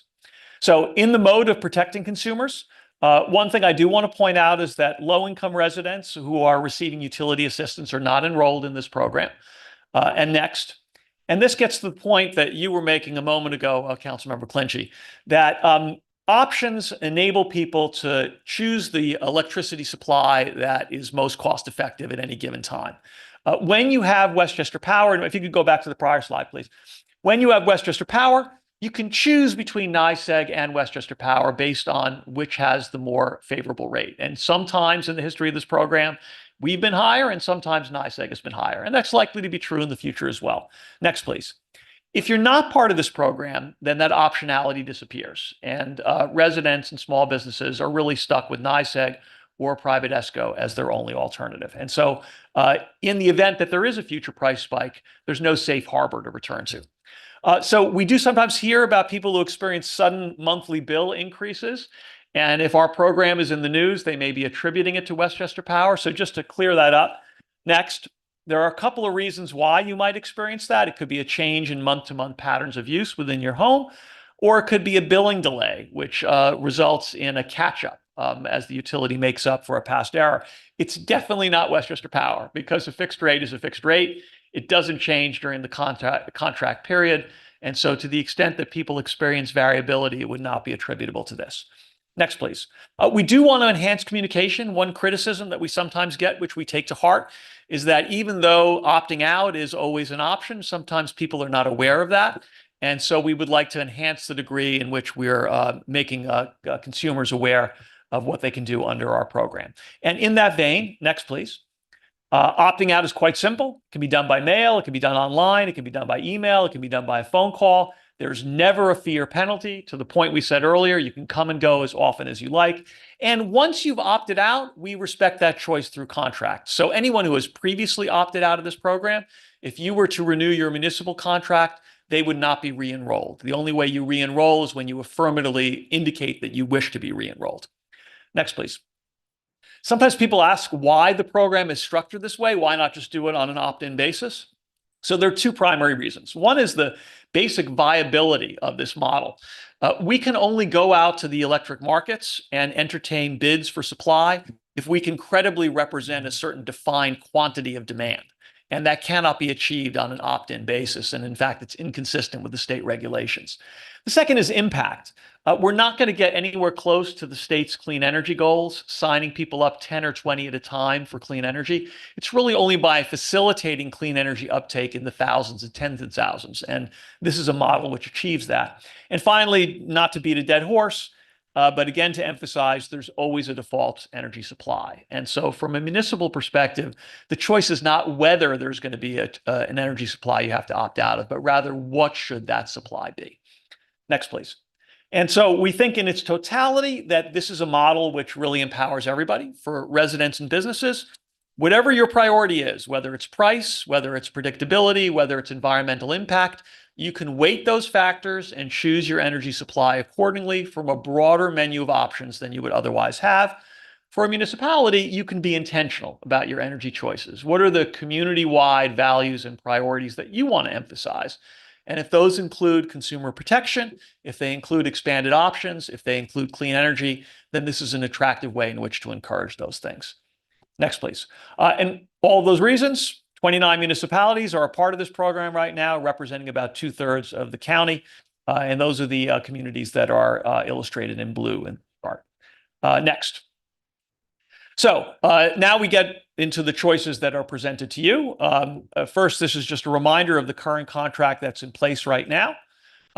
Somers is the only community in the NYSEG territory and one of only two that is currently on the standard supply. And I'll speak a little bit more about that because it's highly relevant to the choice before you. Next, please. There is a reason, and I want to emphasize this, to believe that a fixed rate is going to hold up quite well as we head into 2025. And it has to do with the nature of the New York State energy market. Some of the heavily polluting peaker plants that right now supply energy to the grid are coming offline. And that is a good thing from an environmental perspective. But it's likely to take a little longer for new renewable energy to come online. And that gap is in all likelihood going to pressure up utility rates over the next year or two. And so a fixed rate that's set in 2024 probably will look pretty good and favorable when we get into 2025. Now, I want to emphasize there's no guarantee of that. We cannot predict future markets with certainty, and they are impacted by lots of variables. But we do speak to energy experts, and we try to make the best forecast possible. And this is what they're telling us on a consistent basis. Next, please. So the current contract, the one that's in place right now, offered municipalities two possible default energy supplies. One was the standard rate, which is composed of the basic utility mix, and that's the one that's in place in Somers.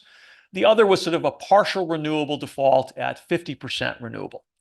Next, please. We are no longer able to offer that standard supply mix under the state regulations which are in place right now. And so the status quo, which has been in place here in Somers, is no longer an option. That's not our choice. That's simply the nature of the regulations under which we operate. Next, please. That partial renewable, the 50% renewable, is still going to be available as a municipal default. And so if you wanted to establish that, you could. And there will be a 100% renewable option as well. That has existed in prior contracts, not in the present contract because of renewable energy certificate shortages. But as we roll into the next contract, that will once again be an option for you, 100% renewable. Next, please. So what does that mean for your decision making?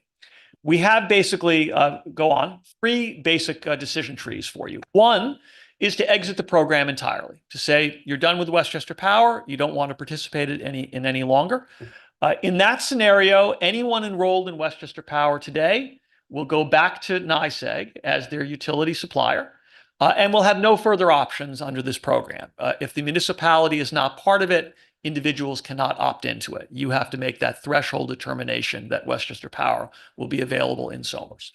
Second, next option for you is to say we want to remain in the program and we want to establish the 50% renewable as your default supply here in the town. In that scenario, individuals could, if they wanted to, opt up to 100% or opt out of the program entirely and go back to the utility. The third is to say we want to stay in the program and we want to establish 100% renewable as our default supply. In that scenario, individuals could opt down to 50% if they wanted to still do something good for the environment but wanted to save a little money. Or once again, and as always, individuals could opt out of the program entirely and go back to the utility. So those are your basic choices. And next, we are intending to entertain bids probably around the middle of August.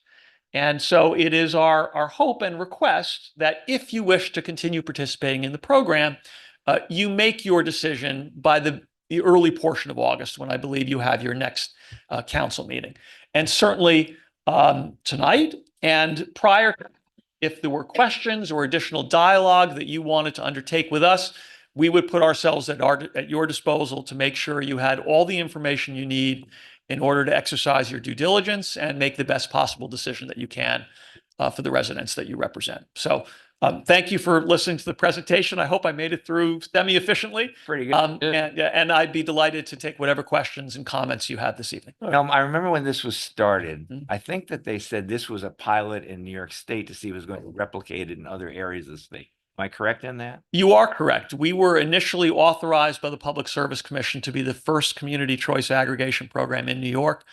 Since then, there are multiple other communities around the state that have moved forward with CCA, and it accounts for a significant share of the voluntary renewable energy purchases on the New York State market. It's a fairly common model in several other states. So I don't want to claim that Sustainable Westchester was the first to undertake anything like this, but we were the first in New York.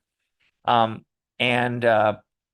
were mentioning ESCOs before, and sometimes they can be problematic. Just there's a fellow down the street from me who somebody called him, convinced them to give him their account number, which now they could control his NYSEG account, and then opted him out and into this ESCO. And somehow he got in that where now he can't get out of it for, I don't know, 6 months or a year. He does not have that opt-in out. So there are a lot of ESCOs that, of course, are perfectly above board and are good deals, et cetera. And others, I think it would be wise, that people understand they're not all the same as Westchester Power or the more upstanding ESCOs. I think your point is very well taken. It's absolutely true. And I think you framed it exactly right. There are plenty of reputable ESCOs, and we don't want to tarnish the entire industry, but there are others that are less reputable. And it's very often an energy service company. Yeah. Yeah. And it can be, for those who aren't energy experts, it can be a very difficult landscape to navigate. And by contrast, our program is heavily regulated, very transparent. Again, no fees or penalties, come and go as often as you want. And simple to sign up or exit. Just make a phone call and you're done instead of signing a legal document. So from that perspective, much more consumer friendly. There's one thing, just one last thing I want to say, is that you mentioned about more outreach to the public. And I think that that's a good point that you have there. You can't be everywhere at every fair, every time someone has a thing, you can't be there along with Pound Ridge and everywhere else. But here's just a suggestion that would help. Because when people ask me, I go, I don't know, I got to look up where you got to go. If you had a little card that I could carry in my wallet or that we could give out to people, here's all the information you need to know, it's in one place. And then if we could put a link on that in our town website, just so that any which way people were looking to get information to opt in, opt out, or just wonder about things, they had, as you had on your slide there, several ways that I or any other member, the public could access that. That would be good, and especially be good for us because people do ask us questions. And if you have it, it's like a business card. Hey, yeah, I got it right here. Call this number. I think those are excellent suggestions. And what we've concluded after multiple conversations like this is that what is an effective communication channel often varies community by community. There are some places where robocalls are really good, some places where in-person community meetings are very effective, some places where supplementary mailings may be most effective, some places where arming elected officials with information they can easily distribute it may be most effective. And so if there were interest on the part of Somers, we would suggest establishing a small working group to come up with a customized plan that fits your community and can best ensure that your residents, your consumers are fully aware of their energy options. That's what we would want. Yeah. And you do send out notifications, I know, periodically. We do. There, someone could put on their refrigerator or something that they could, because, half the time you lose the letter. That's just it. We do send out a mailing to everyone at the inception of a contract, and it spells things out clearly, but we all understand that we can be deluged by mail. People may mistake it for junk mail. And even though there's theoretical notification, there's unquestionably some percentage of the population that is unaware of the program, unaware that they're enrolled in it. And we would like to overcome that. That'd be good. Tony? Yeah, just on that, just as far as general information, I think you have a great website. It's evolved since 2016. I think it's very informative in terms of how the contracts are performing, and all the information that you're looking for is available there. But you have to go look, and you have to be interested to essentially go out there and look at it. And I actually think the links are on our website. I was hoping, we have a decision in front of us right now to opt in or to participate in this. I was also hoping that we would spend some time on the contract performance. The contract in place right now will be up in December? Correct. End of November, new contract starting December 1. Yes. And over the years, we said we were going to do this to essentially aggregate our purchases and get price performance. I would say, in the first contract was 3 years. It was pretty close. And there's value in the fact of having a standard, having a predictable rate. Right now, when the last contract was, implemented, best efforts just happened to be occurring when the Ukraine war started. Yeah. The rates went up. And so we're at a price where the fixed contract is at maybe 11 cents, the standard rate. And the spot rate is at maybe 6 or 7 cents. So, I wanted to get out to the community and say, hey, look, this, they have to think about maybe opting out, you know, between now and then if they want to make that choice. The other thing that we got going on is that we're the standard rate, and you're essentially saying that what the New York State has regulated us out of the standard rate. Yeah. The standard rate right now is probably 18% less expensive than the renewal rate. And so you have to weigh whether you want to do, you know, you want to, you know, take on that additional burden for all the benefits and things that you're talking about. So, I mean, that's it quickly in a nutshell. I was hoping that maybe you guys would maybe step us, you know, through some of that. So your points are very well taken. I don't have the historical data at my fingertips right now, but we can absolutely provide that. And it's on the website. Yes, yeah, absolutely. And I think you are correct that certainly at this moment, our fixed rate is higher than the NYSEG monthly rate. There have been periods of time in the past when the reverse has been true. And there is an inherent unpredictability when we talk about future comparisons, because although our rate is locked in, there are so many market forces which impact what the utility rate may be in the future. The point you made about aggregation yielding better prices is actually most evident in the renewable rate as opposed to the standard rate. And let me explain what I mean.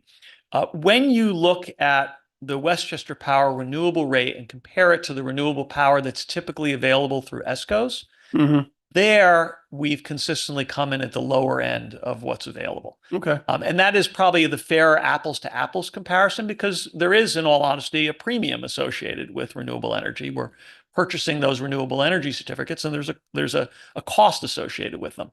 And you are correct. You will have to make a judgment as to whether that incremental cost is justified either by the environmental benefit or by, as we said earlier, just giving residents choices, so that if they prioritize environmental action, they have a mechanism for doing that. If they don't have to be a part of it, and they can opt out, which again is why the education is so critical. Well, look, I mean, you know, there is a value in having a guarantee. And although the rates have been higher than the spot rate by, you know, a comparison of maybe 11 to 6 or 7, you know, early on in this contract, it was spiking well higher than 11 cents. Yeah. So, I mean, we in due deference heard a lot of complaints from Heritage Hills. They were getting very expensive bills. They were suffering from a 20-cent, cost. And at that point, 11 cents looked pretty good. But, you know, as the markets have sort of rolled out, this is the position that we're in. So I just wanted to, put that out there to the public and say, you got a decision to make. You know, you can opt out if you like, if you think there's a savings, but also, you know, the rates can fluctuate up again. So that's the thing we're facing with. We're not in the business of predicting rates. We're trying to create some certainty. As far as the, you have a program now, a couple of programs in place, and I don't think you're in place to make any changes to those programs. I mean, I think there's value in having, sort of a trailing rate that you can, that basically goes, whatever, a standard rate that just takes a 12-month average. And then, there's some certainty in what's going to take place, and you're not suffer any of these big spikes. But, I don't think, you guys, I mean, if you want to take some things offline and talk about, I guess where I'm going with this, if you want to take this offline and talk about some of the things that I think might have a lot of value and whether they're possible, I'd be happy to do that. It'd be our pleasure. We always welcome conversations of that kind. Noam, when you're other people from Westchester Power here many years, Don't touch anything. they have had, here's how much cost, Yeah. that might be something, to include or to send out to people. Here's if you get, so personally, I always take the renewable and I'll pay that premium. In the past, it hasn't been that much. This past year has been a little bit more, Yeah. to tell you the truth, but it's important to me. And so I do that, but someone might say, well, what am I talking about? $20 a month, or I'm talking about $5 a month? I think that we can talk percentages, but really when you talk to someone doing a budget, Yeah. not percentages, it's just dollars. I can actually share at least one statistic that may be helpful. So we did take a look at the history of the program in Somers, and we looked at the average energy supply bill for a Somers household is $79 per month. And the Westchester Power program on average has cost $2 more per month.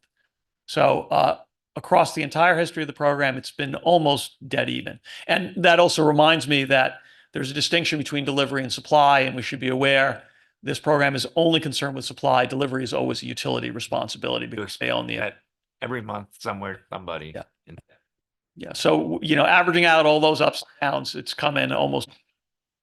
And you have family in town, so I wish they'd stop calling you and talk too. My brother and his family are Somers residents. He threatened to come to the meeting tonight. I said, don't you dare. That'll be too weird. But he may be watching on TV. So hello. Great. No, thank you so much. We have a lot to think about, and we appreciate it. I know if we have any questions, we can reach out to you. Absolutely. Before we make that decision. So I appreciate you coming in. All right. Thank you so much. Thanks so much. Thank you. Thanks, Noam. A lot of Welcome to Somers and have a good night. From you many times. Okay. All right, number 3 here, as Tom makes his way back up. Want to congratulate Patricia Calba, our Somers, town of Somers town clerk, for being Yay. voted by her peers as the 3rd vice president. Clerk of the year. New York State Association. So very nice. We've always said that we have the best town clerk, always has. I've said this repeatedly at meetings, that Patty helps make me look smart, because sometimes she doesn't like to be on microphone. She whispers some things to me that I get to say, and I look a little bit smarter than I am. So I always appreciate it. She's the best, though. Here. And he is. Keeping this. All righty. Keeping the plates in order, Let's right? move. Keep moving. We're gonna keep moving. All Quiet and less, right, we're going Thomas on to number Fun 4. accent. She loves the Yankees. That's all we keep need. quiet and less Thomas talking. Propose zoning text amendments. Definition of public utility. Dave, you want to come on up?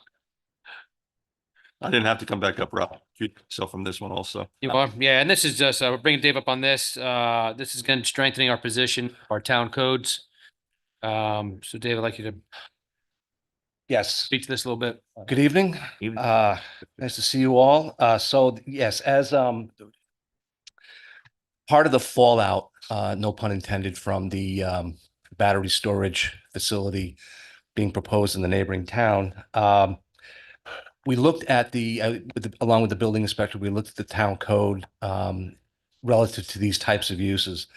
And while an initial review indicated that they're not a permitted use within the town of Somers under the zoning code, the thought was to make that position even stronger by adding a specific definition in the zoning code, creating a definition for public utilities. And it's a public utility, any person, firm, corporation, or governmental agency duly authorized to furnish to the public under governmental regulations, electricity, gas, water, sewage disposal and treatment, steam, cable, or communication service. This definition shall not bestow any special status or standing not already provided by state or federal law. This definition does not include battery energy storage systems or similar facilities. So the thought was to include this in the zoning code to further strengthen the town's position in the event that this particular type of use were to be proposed within the town. Yeah, so making an affirmative declaration, Yes. defining it, yeah, makes a lot of sense. Yeah. And the reason why we thought it important to do this was there's an application pending right now in Mount Kisco, Right. where that applicant is trying to come under the umbrella of the definition Mount Kisco has. Right. Public utility. And building inspector initially denied the application. The applicant appealed to the zoning board of appeals. It's currently pending there still, But I watched the meeting, and at least two of the members of the 5-person board seem inclined to vote that it is included in the definition. This is a smaller, it's much smaller thing, right? It's You a know, small facility, but you still need but to say, still, yes, you know, yes. the principle's the same. So I do think you want to do this. Yep. Well, I support it, but I do wonder this, the technology seems to make sense to me, or the idea in principle. Energy you're not using now, store away. When you need it, take it out, sort of like a bank account, so that you don't have to produce more energy, which has all sorts of problems economically, environmentally. So I support this, what you're saying. I just wonder if everybody does that, where will they be? You know, it's a good idea, but I have no doubt that you'll be revisiting this at some point in the future when they prove or improve the technology. Yeah, let technology catch up to what they're trying to do. The threat of an event yeah, is very remote. I got one. This is speculation, One- though. I mean, One in Yorktown. There's lots in New York City, I'm told. But yes. work down there. Well, when Noah was talking about taking out those coal plants in New York City, that those are in place to go on when there's peak requirements. Right. They're going to take those out and they're going to they're putting battery self-storage. Yes, that's what they're doing. Yeah, I didn't realize. And so, you know, the state has a stated goal to have, X percentage of it's out there by 2030. So, you know, they're lining up and they're trying to get this done. I think it's good that we're doing this, but in the long run, it's probably going to evolve like cell towers. Yes. Right? You know, it's going to go to some court and it's going to be a right of use, and the federal government's going to rule at some point that, this is, allowable if it's safe. But having, us think about, we don't want it, but, understand where there are possible locations where we can weigh in, that we need to be able to weigh in. That's really the most important part of this whole thing. And right now it's, that doesn't belong up in that is huge, that thing, that best. Well, yeah. I mean, That's a like, whole different ball of wax. that's, they're putting that in a residential, right out against the residential neighborhood. Oh, That's huge. It's huge. It's just Smaller one. insane.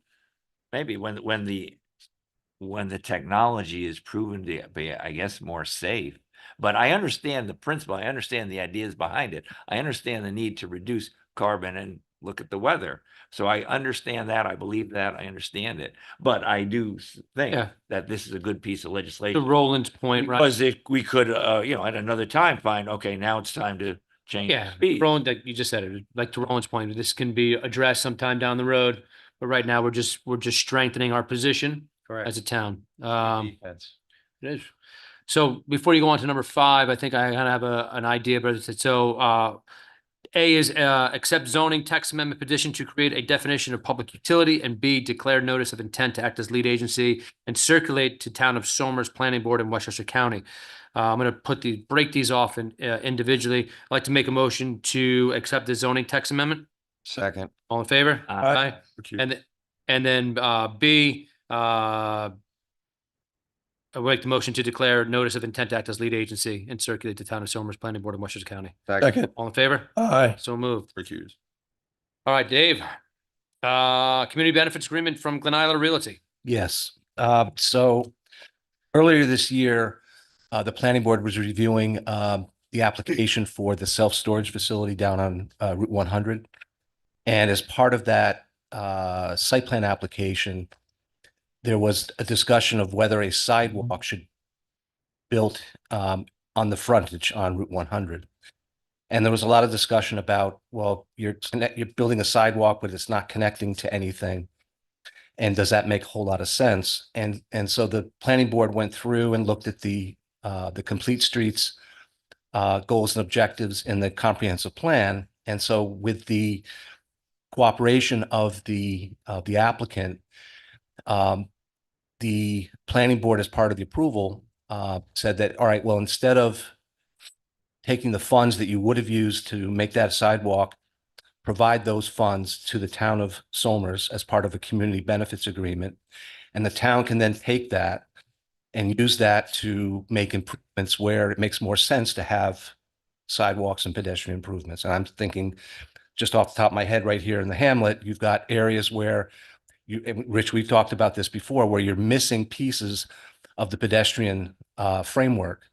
And so these monies can be used to help the town achieve some of those goals. May not do everything, but at least it's something that I think makes sense from a planning standpoint and helps the town of Somers in a much more efficient way. How much is the amount to you? 16.5. 16,500. Yeah. All right, so let me ask you this question. How did they arrive at that figure? And are we certain that that is representative of the length of sidewalk?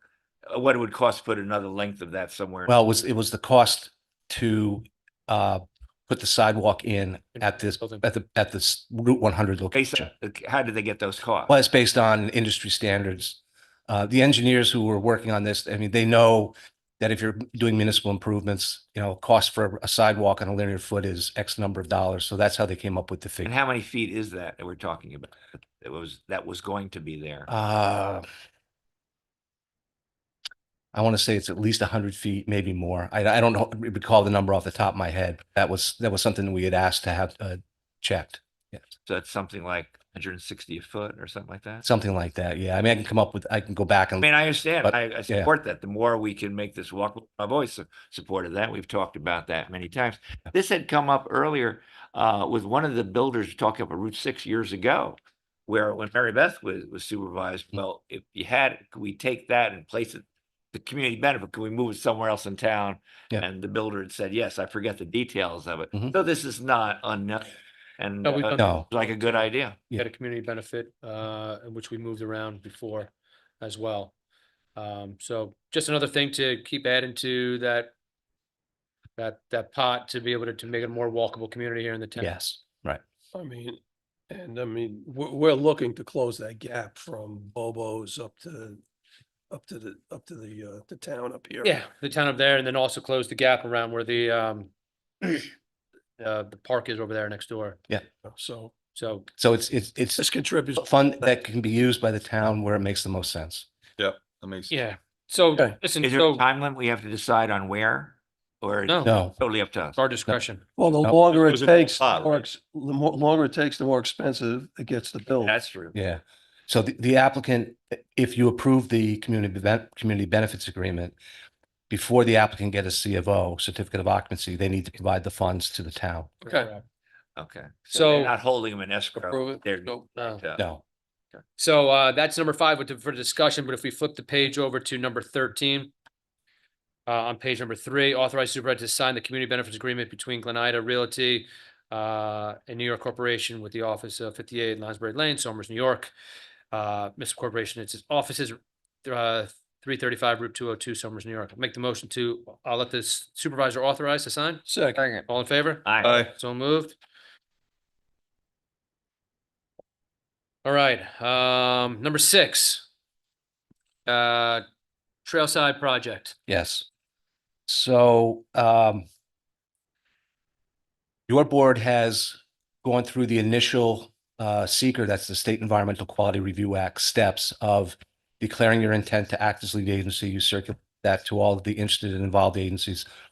You declared yourself lead agency last fall, and your last direction to the applicant in this case was to go out, and there were a whole list of reports that they needed to prepare, including traffic, valuation of impacts to the environment. There was a fiscal analysis, and I think utilities. So the applicant has done a fair bit of work in the interim. I've reviewed certain sections like the fiscal analysis and some others. We've had the traffic engineer review the traffic report. Steve Robbins has reviewed the engineering aspects. And from a substantive standpoint, I think that we think that the application or the documentation is sufficient. But it's important because you're the lead agency. You need to take the what's called the hard look under seeker. And so it'd be my suggestion is that now that you have the kind of the completed reports, is that you have an opportunity to review them before your next meeting. If you think that there is information that's not there or needs to be supplemented is to let us know, and we'll provide that to the applicant, and hopefully we can get that to them in enough time where they can then respond by the August meeting. And at that point, you will have had an opportunity to review it. And then once that's all compiled, then we will circulate that to all the other interested and involved agencies. New York State DOT, Westchester County Planning, Westchester County Health Department, New York State Department of Environmental Protection, or Department of Environmental Conservation, New York City DEP. So all those folks will get a complete package, and they will be provided an opportunity to review it to see if they have any issues with respect to the anticipated impacts and the proposed mitigation that's being proposed. Yeah, so we'll take a look at that, an in-depth look. We'll get you some, you and I will sit down, and I'll tell you about the notes and all that kind of stuff. We'll get all that information, and we'll get that to them hopefully before our, was it our August 8th meeting, a week before that, so they can have some time to have that. Yeah. We'll have the applicant come in and talk about all that stuff as well in the August meeting. Yeah, I think that's a good plan. I think the applicant has met with the Bureau of Fire Prevention most recently. Yeah, got a memo. And I encouraged them to do that because I think that was one of the threshold issues that I saw from the original comments that came in. So I think that the applicant's making some significant progress. Yeah, they seem to be pretty happy. Yeah. Is there anything that you've seen that is particularly glaring that we should pay particular attention to as we look over this? For this application, no, it's a residential subdivision. They've evaluated the potential impacts on traffic. I think traffic is probably one of the biggest issues Right. we have. And the traffic engineer, who's consulting engineer on behalf of the towns, reviewed it, made a number of comments which they've addressed. So I think that, and New York State DOT obviously will need to weigh in on any potential impacts with respect to that. But not really. I don't see, this is a residential use. They're asking for inclusion into the sewer district and water district, so there's, other than the kind of the usual impacts you get from residential development, it's pretty straightforward. So David, when I looked at this, I mean, just one thing popped out of here. This is a recollection, but the original thought that it was going to be mostly 2 bedrooms. And I think what I'm seeing here in the summary here, it's mostly 3 bedrooms. So maybe just take that back to them and do that. I mean, did something change? Was that this one or the Boniello one? I thought that was This the one, Boniello this one. This one. Yeah, we'll go back, and because I specifically asked them to look at impacts, particularly to the school district. If you have obviously a 2-bedroom unit is different from a 3-bedroom unit with Right. respect to those types of impacts. So that's something that we can check very easily. Yeah. Great. Anybody else? Good. Comments? No. All right, Dave, let's take us to number 7 here, the proposed outdoor dining legislation. Okay. Our annual. So this was a request. From Roland. That's from Roland. Yes. He's opening a restaurant. We didn't know it. Yeah. I think because of the what happened during COVID, there's obviously an interest in continuing to have outdoor dining as an option for restaurateurs, particularly if they can continue to attract. They want to have people come to their facility as much as possible. So we put together a draft of legislation for your consideration. The highlights, you're allowing outdoor dining as an accessory use. There's no overall increase in the seating for the entire establishment. So in other words, if you have 100 seats inside and you want to put some outside, let's say you want to put 20 outside, you can't do 120. You have to take 20 from the inside, Right. move them outside. So that's a standard. We're limiting outdoor dining to no later than November 15th. And we've established a review and approval process, which is included as part of the package. And I do want to say that I worked with Tom and Stephanie over at the building department. It was a very positive working relationship with them to help craft this. We tried to keep it as simple as possible for businesses to apply for the permit. and get through the process. But it also provides enough oversight so that there isn't an issue, going forward with, additional seats or circulation, ADA compliance, those types of. How does that transition take place? It's going to take time for them to complete an application. What's the fee? I imagine there's a fee. Yeah, there's a fee. I think we had. And is it going to practically require them to do engineering studies and all that? No. It's a $200 fee. And what we've tried to do, and again, this is modeled on some of the other communities who have this same issue where they want to have outdoor dining, where you can come in with a sketch plan. It doesn't have to be a full-blown site plan. You could take an image from Google Earth or Westchester County GIS or something similar if they have a survey, and just denote on that where they want to have the seating, where the circulation would be. And that's enough information so that the building department can review it. Bureau of Fire Prevention, the fire inspector can all review it for circulation. So essentially, the way they're operating now, they can basically take some sort of a photo or draw something and present it. Yeah, I don't want to say it's back of a napkin, but it's something similar to that. Yeah, I mean, we have a lot of establishments liking the idea when the COVID happened to keep the outdoor dining. So we want to continue to let the businesses thrive. Yeah. I think the residents like it as well, being able to sit outside. So I think Is there any review, you say you have a sketch that someone later goes on and say, what you sketched is not what you got? And does that happen? How does? Well, the building department will be involved. It would be. Yeah, absolutely. Yeah, because And I'm sure it's none of the issues that you have like in New York City where I go to Brooklyn a lot. And, sometimes you can't get on the sidewalk and that's becoming an issue for some of them. It wouldn't be the same thing here. No. And it's attracting rodents, and that's an issue in some of those neighborhoods. Right. I've been in. Yeah, well, But this is not the same situation. No, it's very much different. In fact, a lot of the ordinances that we looked at had sidewalk provisions because we looked at some of the examples were east end of Long Island, the Hamptons, East Hampton, Sag Harbor, Right. where they have kind of a historic downtown and they've got dining on the sidewalks. You really don't have that situation here. Yeah. But the provisions for litter control, cleanup, site cleanup, are all included as part of this. Yes. Yeah. I mean, the key is, I was just saying to Garrity here, is that you can't increase your occupancy. Correct. Councilman Thomas. All right, go. Sirico here. Getting punch drunk now. That's all right. Dave, did I? So essentially, you can't increase your occupancy, right? Essentially. Correct. Right. Not essentially, I did. Yeah.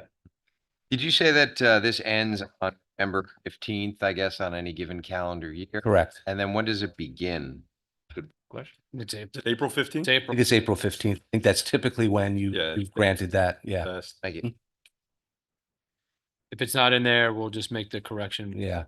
So this is provided to you for initial input. If you feel comfortable moving forward with it, then you would do the same thing that you would for the public utility, even though it's not on the agenda here. But at some point, you will need to share your intent to act as lead agency and then circulate the proposed legislation to the planning board and to Westchester County Planning for their review. You want to do that as quickly as possible?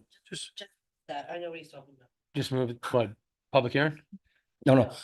Oh, No. Notice of intent to act as lead agency. so I'll make the motion to act as intent as lead agency. Second. All in favor? Aye. So moved. Yep. That's it. That's it. Yep. And then That was easy. And And You accept The same yeah, circulation. accept the text. same circulation add on. There we go. And then you want to schedule the public? No, not yet. No. Okay. That's it. No, not. Oh, not yet. Not yet. I've got- You still got- still got more. You I guess- still have more. Right. Yeah. It's Dave Smith tonight. Yeah. Town board. He gets one of our later meetings, lucky him. It's all right. Dave, you got some updates for us too, right? On the at-track. Ad track, yes. Okay, so Oh, that's the add-on, okay. earlier in May, the town received a package from the town of Yorktown. They issued a notice of intent to act as lead agency for this proposed recycling facility. The reason that the town got the notice is because it's an adjoining property to the town of Somers. So under seeker, that's the State Environmental Quality Review Act, there is a lead agency.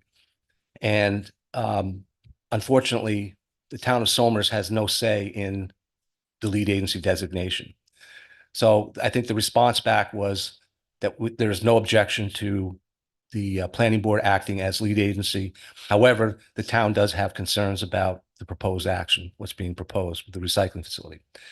Most recently, Dave, sorry, I'm just trying to follow that. You said that the town of Yorktown declared itself as lead agency? The planning. Planning board. the planning board, Planning a board. notice of intent to act as lead agency, they circulated that, correct? And that's a standard Which they should. procedure under seeker. And they did that under the general municipal law referrals. And that's a requirement. And so the town responded back, town of Somers responded back, they have no objection to the planning board acting as lead agency, but you did have concerns about proposed action and that you were going to review it and then get back to them.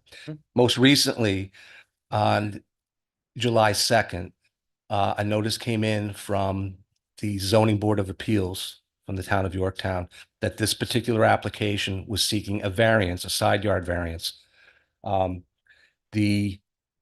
their code, if you're abutting a residential district, you need to have a 200-foot setback. So that's one of the variants, that is the variance that they're seeking right now. And that's that public hearing. Less than 200? They're less than Yeah. 100. I think they're They were closer to 50, 100. right? They were 150 or? I don't recall the exact number, but they're less than the 200 feet. But you need a variance. So the public hearing on that matter is July 25th.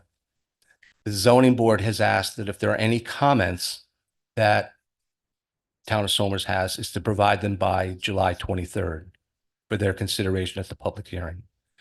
Now, as part of the package of materials that was circulated, there are two plans. One that shows their proposal, which has the variance request, and another plan that does not require any zoning variances at all. And it shifts the building closer to Route 6 rather than its proposed location right now, which is further away from Route 6 and closer to the town of Somers border, and closer to the residential neighborhood in that area.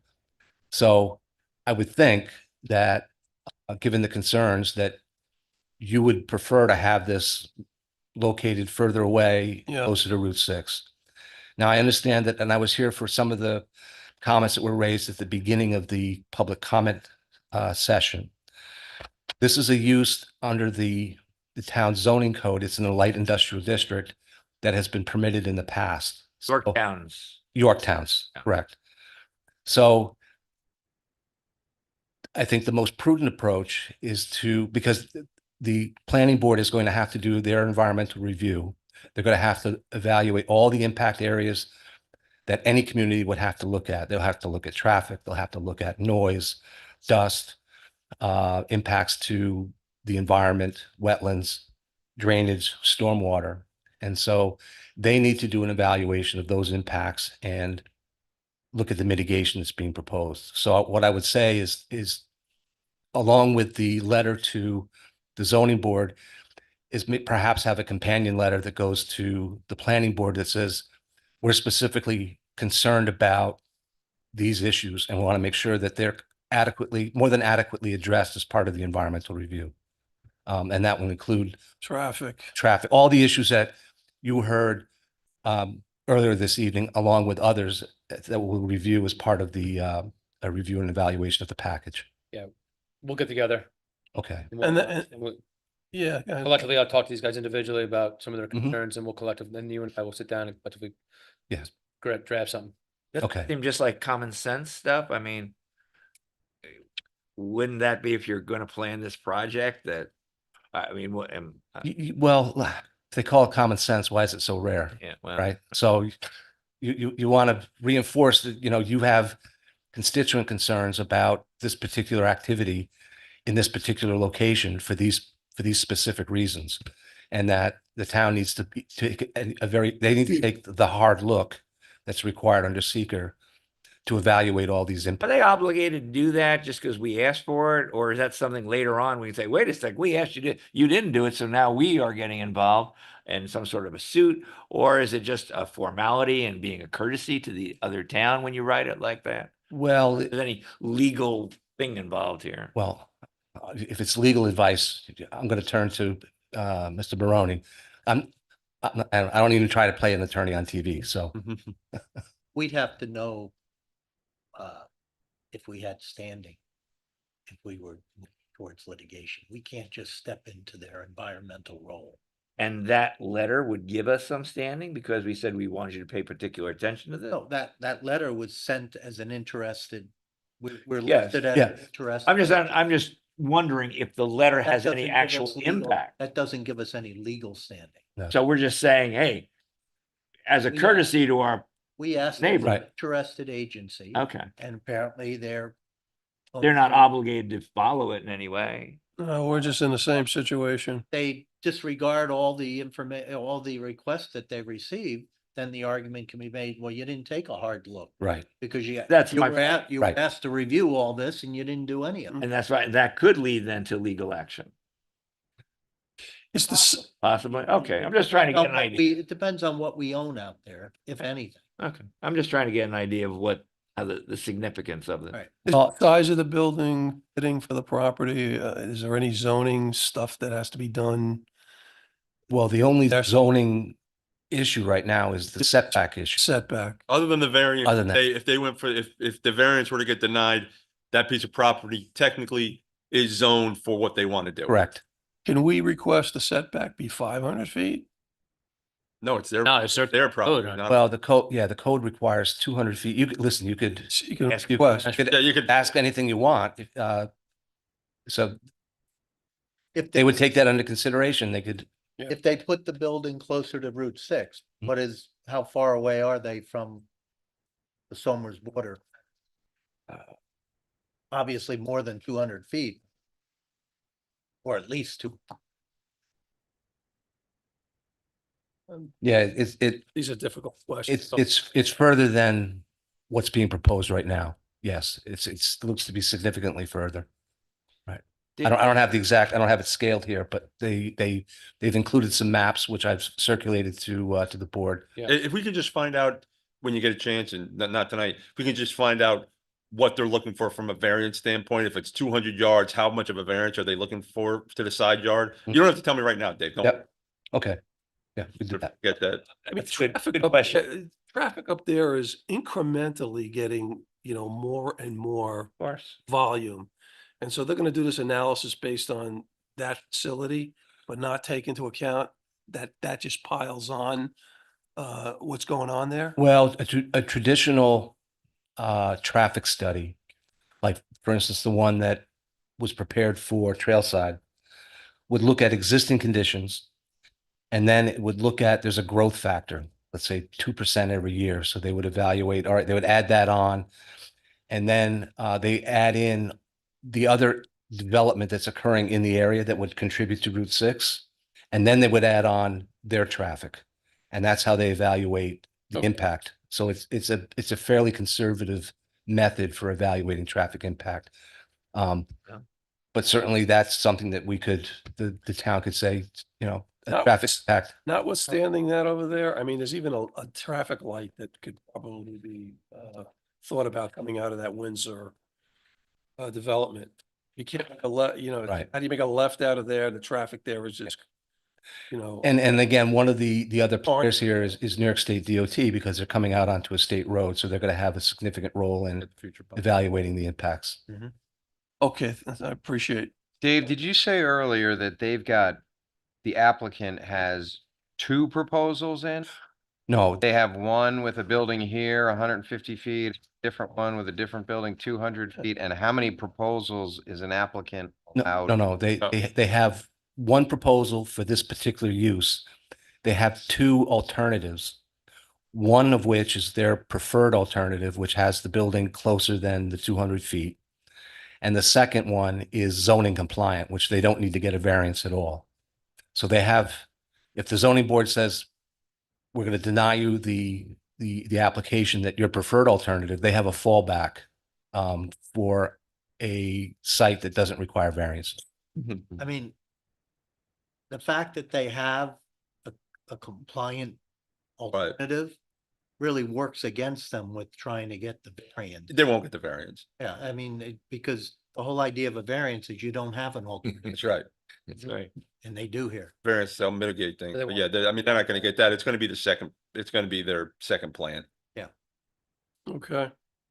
Okay, so I'll work with you on getting something to them before the 23rd. So, yeah, so in that sense also, Dave, assuming, and I agree with Roland, that it's probably gonna be their second plan, if we can just get an idea as to the number of feet from the Somers property line to the building.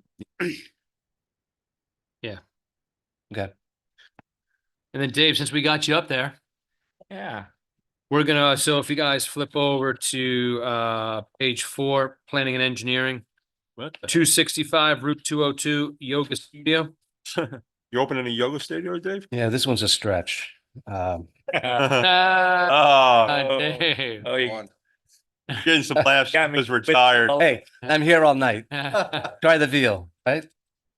So this application is before you because the location is in the Business Historic Preservation District. Any change of use requires a site plan. It also requires a pre-application conference with the Business Historic Preservation Technical Committee, which we had. And the applicant appeared before the planning board last night. So after the pre-application conference, there's a formal site plan that's submitted. And that formal site plan application needs to be referred to Open Space Committee, the Landmarks Committee, and the Town Board.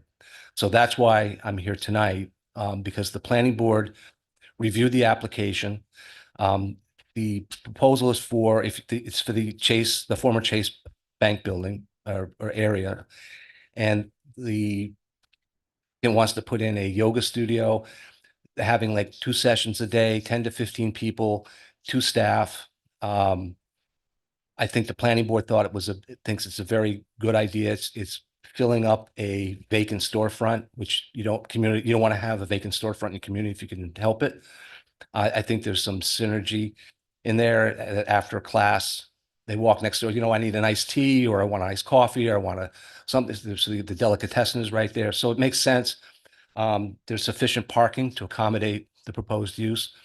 So the planning board had a conditional approval last night because they didn't hear back they didn't have an opportunity to hear back because you're meeting tonight.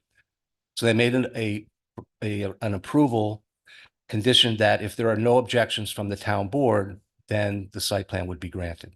So that's why I'm here tonight, is to present the application to see if you have any questions or if you have any objections to the proposed use. Is there any change to the number of parking spaces that are there? There's a limited number in the front of the building. Yeah. I'd probably go around in the back. There- They figured out that parking and how many they need? There's They have 15 to 20 people. There's 36 parking spaces. The prior site plan for the Chase Bank had allocated 25, I believe it was 25 spaces to the bank for the bank use, 7 spaces for the delicatessen, and 4 for the dry cleaner, which that storefront was vacant at the time that Chase got their approval. So if you look from a zoning standpoint, it would appear that there's more than enough parking to satisfy that particular use, the yoga studio use. Whether you park in the back or there's no dedicated parking for any of the, just whatever's space is available, you park. And listen, if you're taking yoga classes, you have to walk to your parking spot. That can't be that big an imposition, right? Yeah. Yes. So If anybody ever asks, remember. So what do you need? Hardware stores, which should be in there. Make a mint. Just to, What do you need from us tonight? we need to just make a motion to accept the 265 Route 202 BHP referral and site plan application. yeah, and you have no objection I don't think. No. objection to the use. No. Fine with me. And you want to do it as quickly as possible. I'll make the motion. Get it rented. I'll make the motion to accept. Second. Second. All in favor? Aye. So moved. So this way, now just we can get a resolution prepared. It'll be signed by the chairman probably next week, and then the applicant can take that to the building department and start the whole process of getting the. When do they hope to open? Good, okay. September? They want to open, October? I believe, either end of August or beginning of September, right around there. That's, Yeah, that'd be a good time. yeah. All right, That's it. Dave. Anything else? Dave. Only What about you, only Dave? 3 hour wait, buddy. What are you Only gonna 3 do hours. about That all? Rain, Dave. Thanks, Dave. Nice try. All Try. right, very good. Okay. Rob, we'll be in touch. Yep. Thanks. Thank you, Dave. Nice. See you, Dave. Dave, Thank we'll start, we'll talk on Monday. Nice to see you. Yeah, that's what I was just gonna say. Boom, boom. All right, number 8. Elephant Hotel Historic Preservation Grant Application. This is for the Elephant Hotel. We've gone through this a couple times before. Declaration of the town board as lead agency, identified the proposal action type 2 action under secret, completely executed and required grant documents and authorized up to 50% match of funding for grant not to exceed $675,000. Make the motion to approve A through D. Second. All in favor? Aye. Aye. So moved. All right. Third time's a charm, hopefully for the back truck. We've gone through this a number of times, kind of what we've done last year as well. Again, A through D, declare town board as lead agency. Type 2 action under secret, complete and execute the required grant documents, and authorize 25% match for the funding of the grant not to exceed $325,000. All in favor, make the motion to approve all A through D. Second. All in Second. favor? Aye. All right, so moved. You gotta see. I know, I'm gonna brush it. I think Patty's like rapid fire. I'm trying to wrap it. 2-minute offense. Scaring, everybody's scared. Everybody's scared. Everybody wants, Number 10, acknowledge the completion and receipt of the town justice court audit by a certified public accountant, PKF O'Connor Davies LLP, in accordance to section 2019-A of the Uniform Justice Act for the year ending December 31st, 2023. I'll make, do it to make a, We No, acknowledge. you don't. Just acknowledge it. That right. all right. Let's go on to number 11. Request permission for the solicitation of requests for proposal for site work, including removal of tree stumps and grinding in conjunction with the proposed generator and liquid propane fuel storage project at Van Tassel, permit dated July 1st, 2024, from Thomas J. Tuma Jr., Building Inspector. So for everybody out there, we approved back in February, the generator. I think it was a 100 kV generator. We need a new site. It's actually the site that's more efficient is actually across the instead of not in the back where it currently is. It's actually when you pull up, it's on the right-hand side. But we need to remove some tree stumps and grinding, so we need to get the permission to do that. I'd like to make the motion to request permission. Second. All in favor? Aye. Aye. So moved. Okay. Authorize supervisor to execute. Here we are. The assignment of retainer agreement for the legal services retainer agreement between the town of Somers and Stevens, Baroni, Riley, and Lewis LLP, effective January 1st, 2024, for a period of 1 year, to be assigned to Abrams Festerman LLP, effective September 1st, Who are these 2024. What are we talking about? I'd like to make the motion to authorize the supervisor to execute the assignment of retainer agreement. Second. All in favor? Aye. Nice, so moved. Thank you. I think B there, you're welcome, Roland. I think B there, we're gonna hold off to next month when where we can have a little bit more discussions about that. Okay, 13 we did. And 14, authorize supervisor to sign the following. These are our renewal contracts for insurances with travelers. One is A is travelers for a period of July 1st, 2024. That's the town insurance. B is the renewal contract for town workers' compensation. Renewal contract including terrorism is C. D is volunteer accident insurance contract with Philadelphia Insurance Companies. E is a renewal contract for travel, cyber, and crime renewal. And then the supplemental spousal liability coverage form declining coverage for the period of July 1st, 2024, June 30th, 2025. We'll put all, Faster. like, trying to. Yes. Trying to. I'd like to make the motion to allow the supervisor to sign A through F. Second. All in favor? Aye. Nice, so moved. Rob, you got an add-on. Oh, that's right. We do have an add-on here. Thank you, Patty, for reminding me. We got this today. It's kind of and this is an add-on authorized the supervisor to execute the 2025 CAPI CSC grant application. This application has to be in before July 31st. We are still looking into the program, but the resolution needs to be adopted prior. And the program is? Yeah, and that's the application deadline, right, on the 31st? Yeah, and we have to adopt a resolution prior to that. Yeah, we have. I tagged the proposed resolution if you want to go with me. You did, right? And I believe this is from Hudson Valley. They invited us, 2020 Westchester Climate Action Planning. This is a leadership program that convenes with local governments with facilitated working group in order for each to complete a government operations greenhouse gas emissions inventory. It's a 16-month-long program, consists of monthly cohort meetings in which participating municipalities are walked through, use an outline greenhouse gas emissions tool as an energy data collection process. The HVRC will facilitate the program in partnerships with the government for sustainability.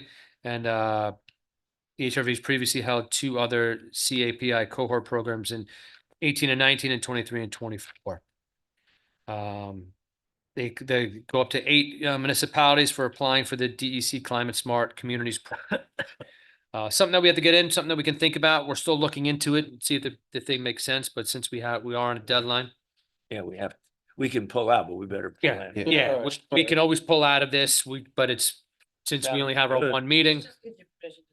Yeah. All right. If we feel we want. Are we gonna have to assign staff to this, or they're gonna come in and do it? We don't know yet. No, Involved. it's involved. So this is what the grant money is for. Steve Robbins is gonna look into it. Yeah. All right. On face merit, it's face value right now. It looks like it's something that we might want to look to see. Maybe we What's in can it. ask our environment committee. Yeah, I think you should do committee that. For their opinion on that. I think it's a great idea. Those are 3 interested people. There's only 3, but. But you know, I just so. exactly. So I just said, so for this, just I'll make the motion to authorize supervisor to execute the 2025 CAPI CSC grant application. Second. All in favor? Aye. So moved. And maybe Kim could just send that information over and just see what those guys think Yep. about it, Energy board. because they might want to be involved. I know a guy on. Yes, you do. He knows his stuff too. He does. Parks and Recreation, we have an ad on there. And that's a request of hiring Emma Murphy, office assistant, part-time at $17 per hour, retro to 6/26/2024. Like to make a motion to request the hiring. Second. All in favor? Aye. So moved. Right here, where am I? All right, nothing in financial, nothing in highway. Personnel, of course, we do have some current vacancies. Affordable Housing Board Assessment Board of Review, Planning Board, upcoming vacancies, terms that are expiring, Affordable Housing, and the Assessment Board again. We also need to acknowledge the vacancy of a 5-year term ending September 30th, 2028 on the Somers Assessment Board of Review due to the passing of our current member, and that was effective May 21st, 2024. So if anybody wants to be on the assessment board of reviews, please get in touch with us on any of our boards. Please get in touch with my office, send us a resume. We'll set up a meeting to meet the rest of the town board and get to know you and see if you're a good fit. And also on number 4 here, acknowledge the retirement of Tara Ferretti as head of public services of the Somers Library effective July 5th, 2024. We took care of F on that. Police. They're authorized supervisors to execute the license agreement between the town of Somers and the county of Westchester for emergency communications equipment, including radios and an antenna at no charge, commencing on the effective date until the end of the useful life of the equipment and through the proper disposal of the equipment. So I'd like to make a motion to authorize supervisor to execute the license agreement. Second. All in favor? I know Oh. the chief and Sergeant Fulton have placed great emphasis on making sure that they are connected as antenna Yep. above the townhouse. They were using that at Reese Park on July 3rd. And they were explaining to me the importance in a town like this, where apparently not all communications go so smoothly, but the importance of that is obvious in any emergency situation. So I assume this is part of that It is. charge on their part. That is. And then consensus agenda, I'd like to make a motion to approve the consensus agenda as presented. Second. All in favor? Aye. Aye. So moved. Whoo! Calendar. Calendar here. Next meeting, August 8th, Town Board Work Session and Town Board Regular Meeting. September 5th, September 12th, Work Session, Regular Meeting. And then again, October 3rd, October 10th, Work Session, Regular Meeting. All of those board meetings start at 7 p.m. We do have a little bit of announcements. And then we'll get to Patty. Patty, you have anything for tonight? Yeah, 7-Eleven. Oh, that's right, 7-Eleven. So, okay. 7-Eleven. So if you got your free, get your free Slurpee.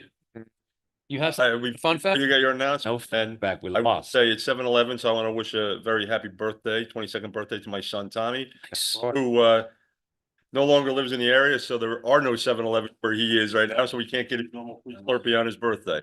I might go get there tonight. and get one. Yeah. All right, so Quick comment, Rob. Last Wednesday, as we know, we had the Independence Day celebration, and I think, I know you talked to it earlier, but it was a tremendous success. And I want to thank the Lions. I want to thank the town board. I want to thank the town, police, fire, Leo's, everybody. It was a textbook team effort. I think we broke all kinds of records for the last 25 years or so.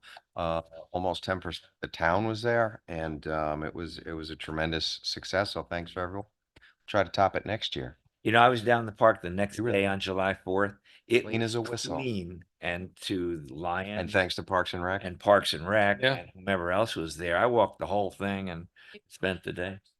yeah, Right. they were out cleaning. They were out cleaning. Nice. We're trying to get out. It was spectacular because you wouldn't have known it. How many people Yeah. they were there. I heard up About 1800. So Rob, how many dunkings did you get? Dude, I was in the dunk tank probably for about an hour. Whoa. Really? And Well, at least it was warm. it was warm, but then once the wind started moving a little bit and and the sun started going down, it started getting a little cold. But we had some good fun. Nick DeVito went in there, Matt Slater went in there, some of them Matt Slater went in as well. We had some fun. We had to get some more participants. Wink, wink to you guys. Maybe next year. Oh, you were get- serious when you Throw the ball. I didn't think you were serious. to break up the time a little bit, or we get some more people. Mistaken? Did I see Cat out there throwing the ball? That was mostly at my head, but I was gonna go as a nice regret, but I figured the line was too long. they would have Be a good had all the fallback for parents. that. They would have had all the parents go in there.